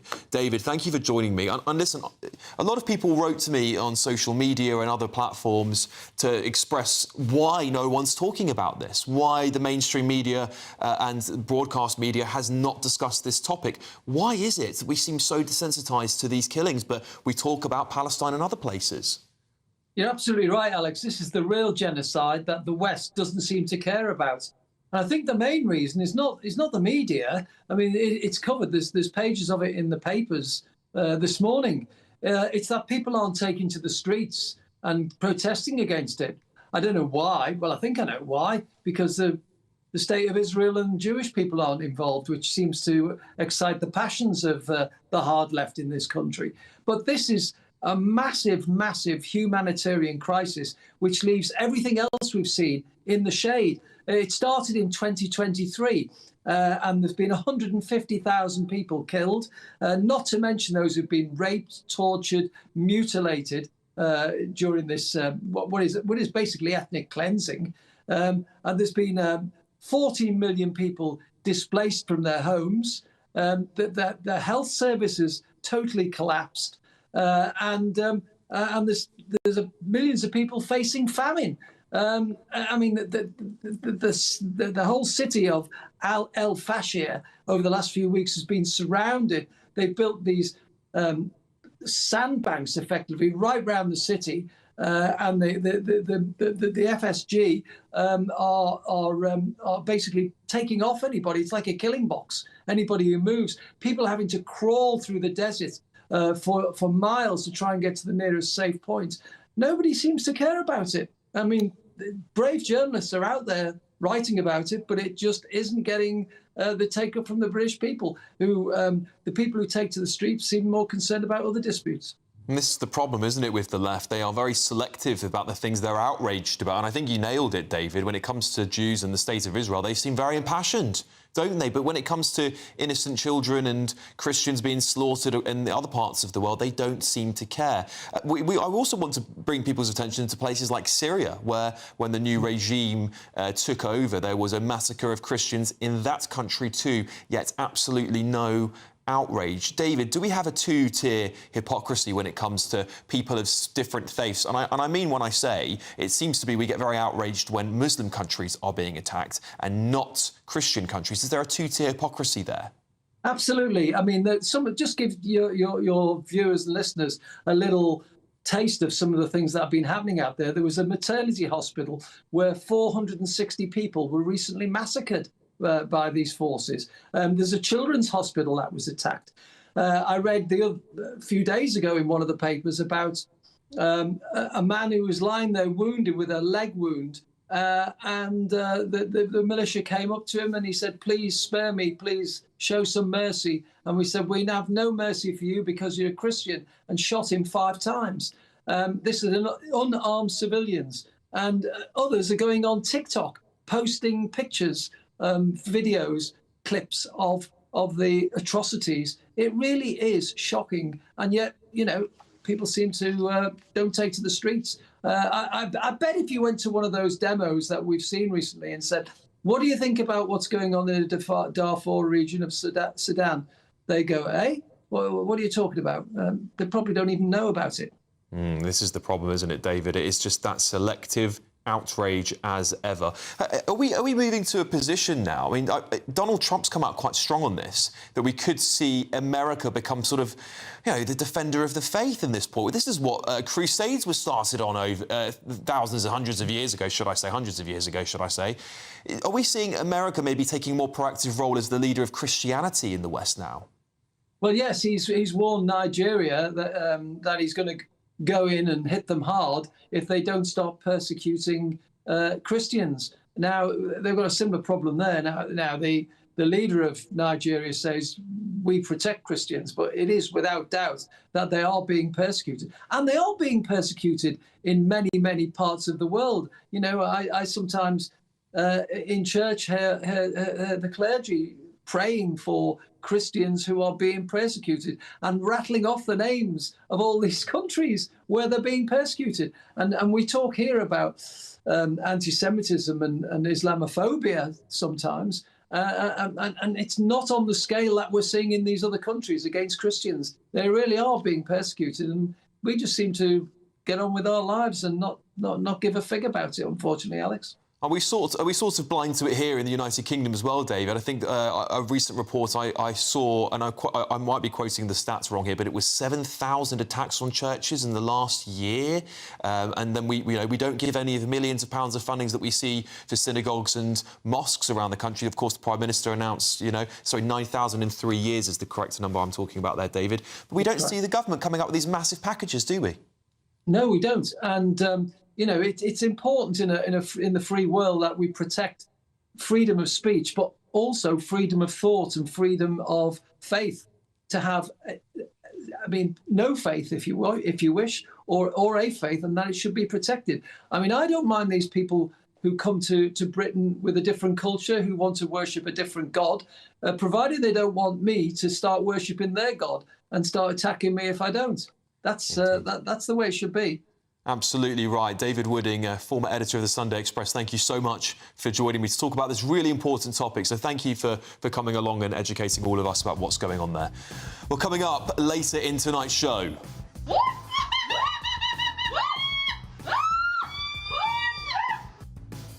Yeah, it does sound like a fire alarm or something going off, doesn't it? But don't worry, that was Meghan Markle. Find out what's going on there very soon. This is Alex Armstrong. Tonight, only on GB News, we're bringing you your front pages.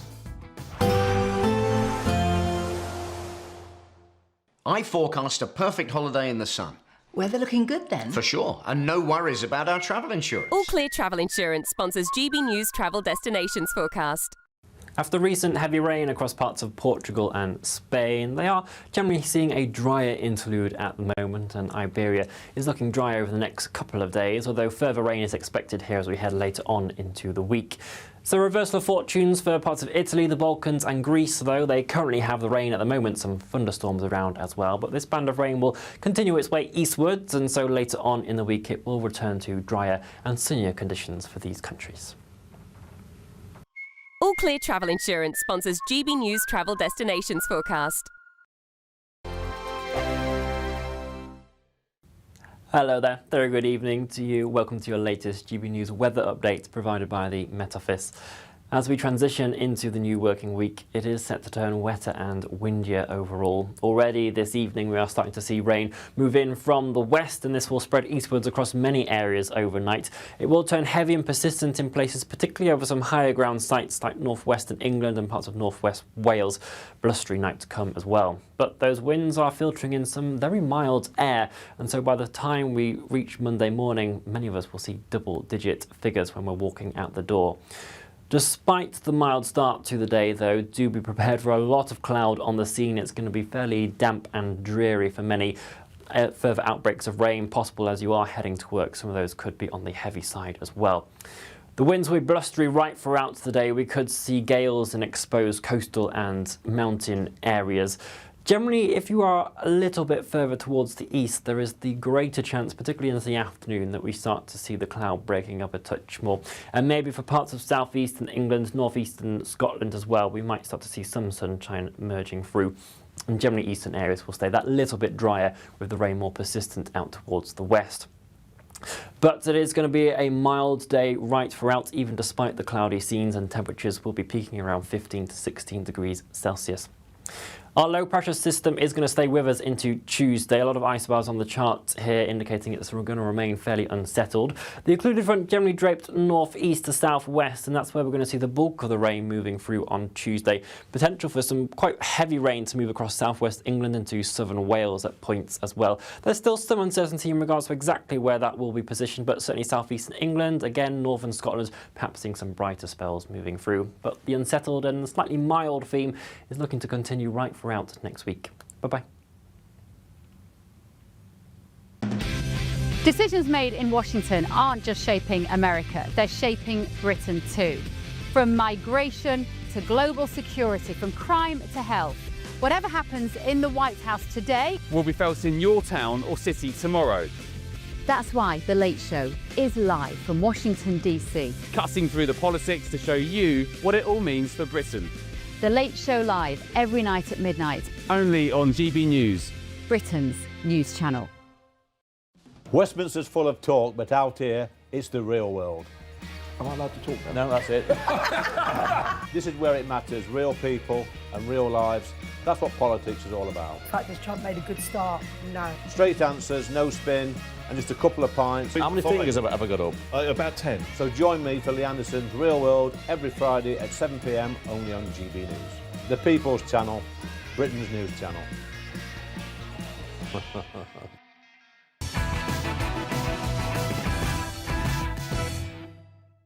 Welcome back to the show, everybody. I have got tomorrow's front pages hot off the press here. Should we go through them together?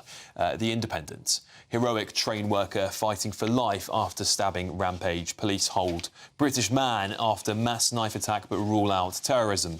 The Metro.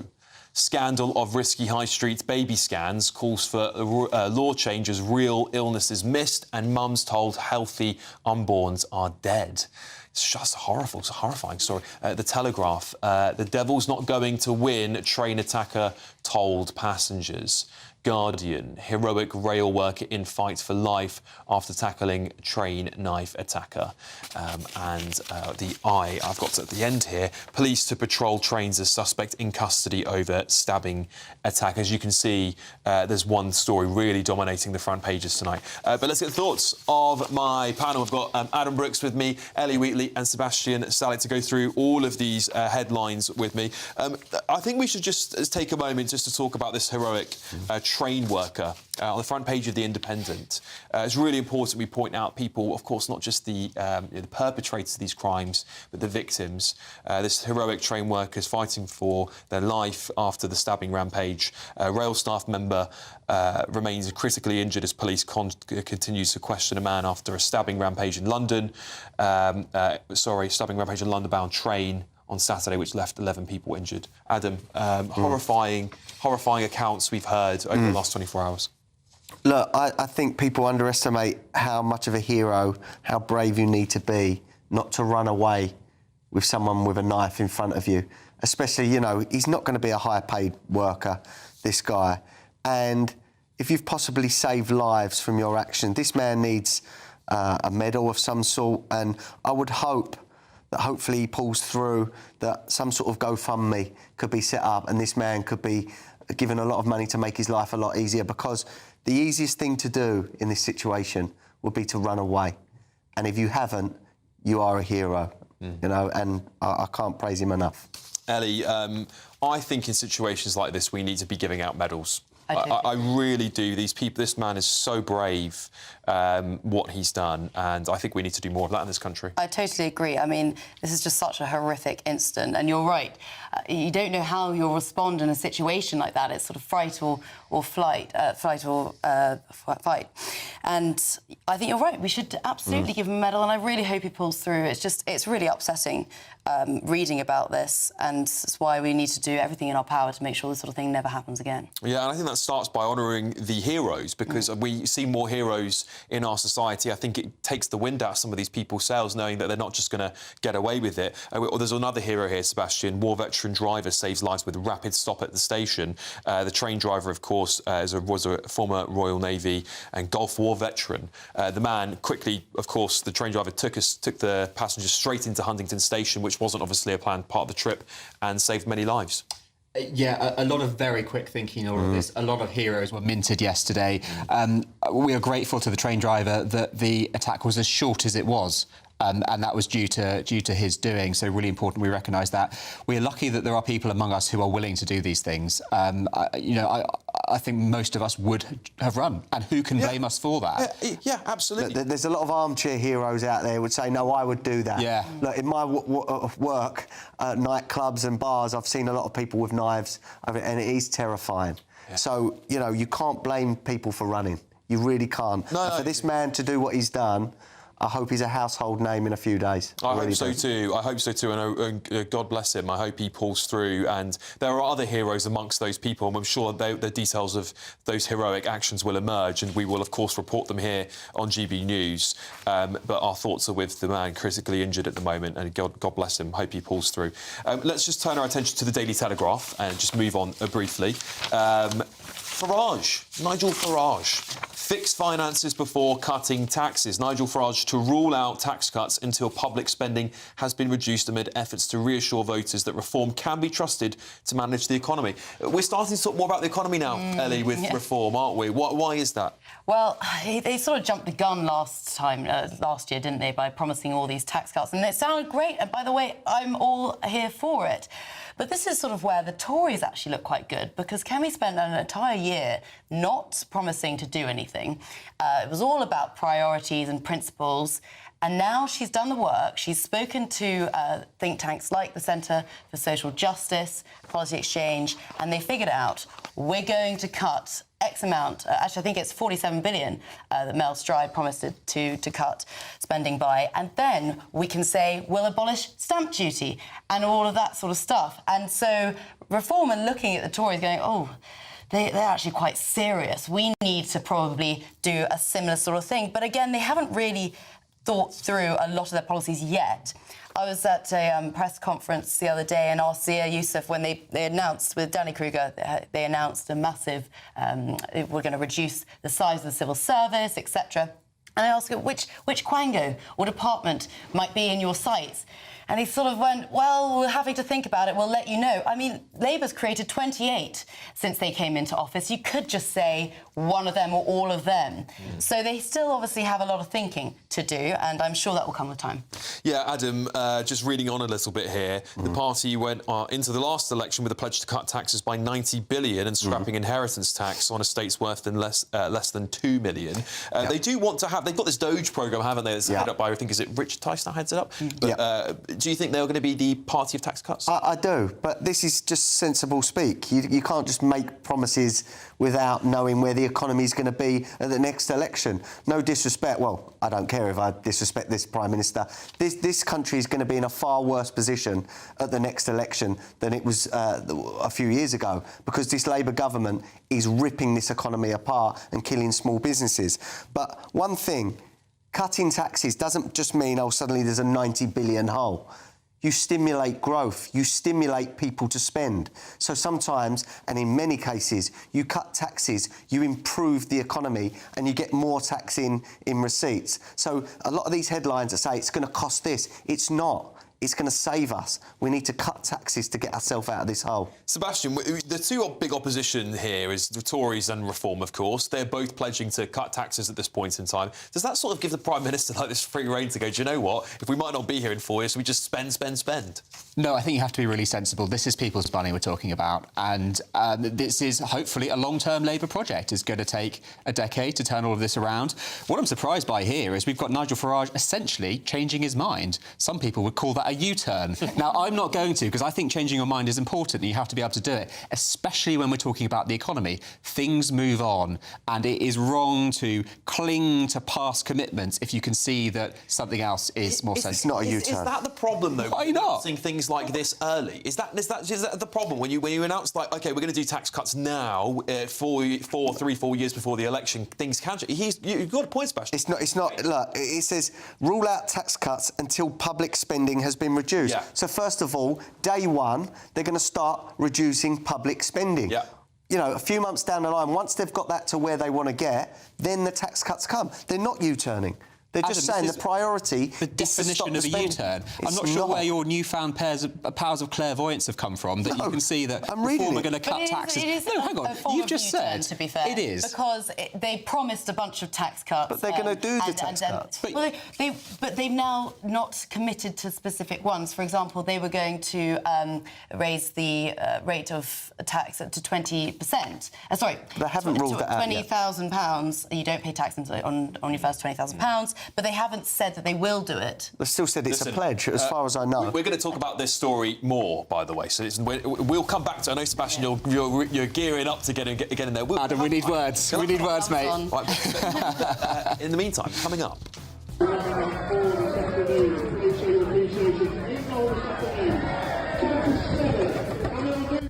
Yeah, it only gets better, trust me. This is Alex Armstrong tonight, only on GB News. We'll be back in a second.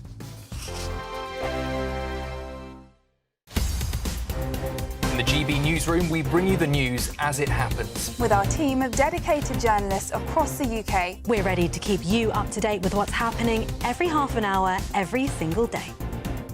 Bulletins here on GB News, the People's Channel, Britain's news channel.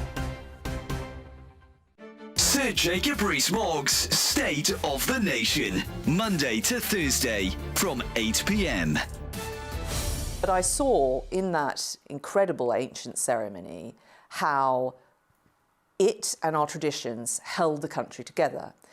It wasn't just the proclamation at St James's Palace, it was the wave of them that then spread around the country. It involved all of us, it reminded us who we were, and it galvanised support for the new king. And I thought, this is just incredible. And then I started to think about, actually, all of these things have been arrived at, and our amazing uncodified constitution, which is written down, but in about 400 different places, it's all held together by these rituals and these ceremonies and customs. And even our law is devised that way. And actually, the conclusion I came to is that these things are really important. I think we don't really recognise, we like them, but we don't really recognise how fundamental they are to our reliability, our dependability as a nation, and our ability to cope with change. They celebrate service and duty. They celebrate sacrifice. They are based around, I would say, the values of the nation. And most of them, in fact, I think all of them, are funded not by the public sector. It's not local authority grants doing this, it's local traders. In terms of the local traditions and customs, the madder the better, as far as they're concerned. And I think this points to another element, that the absurd and our sense of humour. It's the only thing we take really seriously in this country. So I think that is fine. But I think we do adapt these traditions. They do modernise. GB News, the People's Channel. 5 hosts, 5 opinions, 5 fearless debates, 5 unfiltered takes on the day's news. 5 reasons not to be anywhere else on Saturday night. This is the Saturday 5. You got me good there. Britain's biggest Saturday night TV show. It's not a bad brand. Yeah. Uncensored. Very, very racy tonight. On the unpredictable. What did she say? Can you translate it for us? And always entertaining. And how can a country go from being led by William Wallace Saturday nights from 6 p.m. only on GB News, the People's Channel. Britain's news channel. You're going to want to stay tuned, trust me.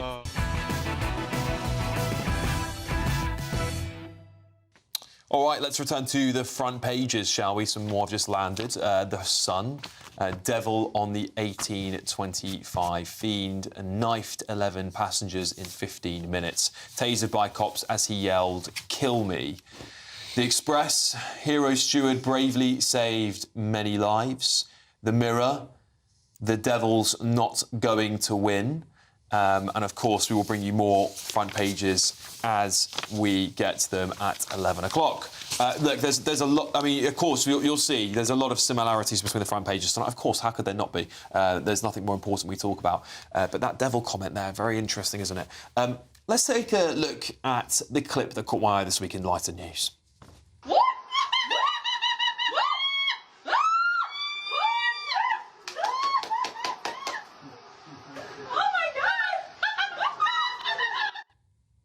He's a defeated man, isn't he, Harry? He's totally defeated. I mean, I just briefly want to ask the panel about this, because when I saw this, the first thing I thought of was, like, zooming in on his face, he's just so doesn't want to be there. Yeah. She's with her mate, and he's by himself. That's not really, like, you know, much of a sporting event, but just a bit sad, really. He looks so miserable in that video, doesn't he?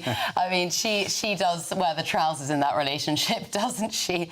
Oh, gosh, well, she's just very annoying, isn't she? She's very unlikable. She has to put these videos up on social media. She's basically an attention seeker, isn't she? Yeah. That's what this is in their lovely cinema room. Of course, it must be doing must be difficult life for them in London. Yeah. How long is it before he comes back, Adam? I don't know. We don't want him back. Really don't. I can't bear either of them. Yeah. I cannot stand them. Stay out there. Do you feel sorry for him, Sebastian? Yeah, do you know what I do? I try not to get too involved in this whole thing, but I like it when the royal family, barring one obvious exception, are united. You got that one. I was going to catch you. Yeah. And if he comes back and he says, look, I'm sorry, I messed up, let's have him back in. Yeah, OK. What do you make of that? Yeah, I mean, to be fair, if let's say they don't last together, and he comes back and goes, I'm really sorry, gosh, I was just love blind, then fine. You know, he can serve his country in other ways. But at the moment, I don't think he's in that position to. There's another video. Again, I just want to lighten things up. We've had a really heavy show tonight. Have a look at this one.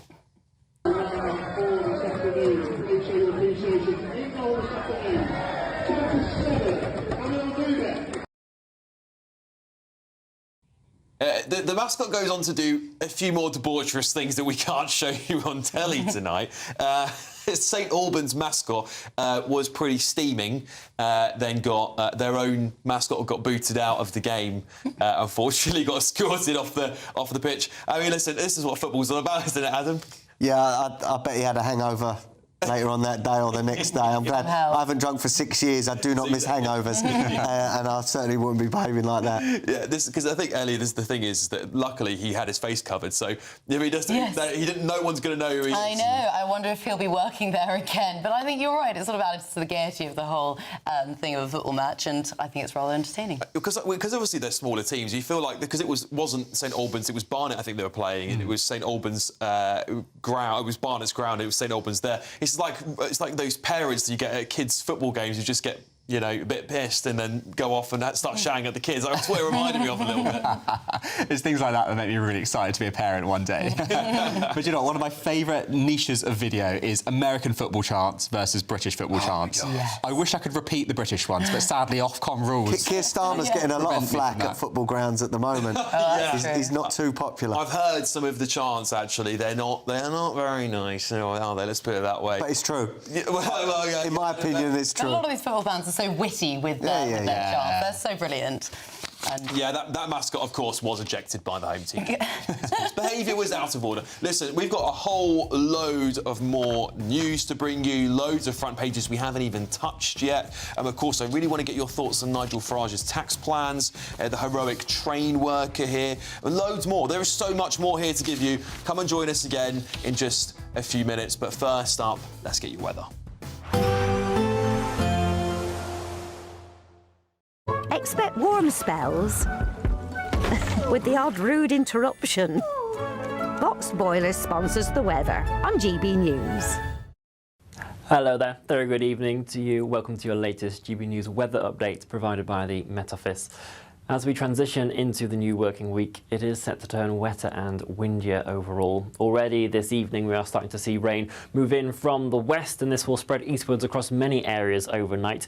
It will turn heavy and persistent in places, particularly over some higher ground sites like northwestern England and parts of northwest Wales. Blustery night to come as well. But those winds are filtering in some very mild air, and so by the time we reach Monday morning, many of us will see double-digit figures when we're walking out the door. Despite the mild start to the day, though, do be prepared for a lot of cloud on the scene. It's going to be fairly damp and dreary.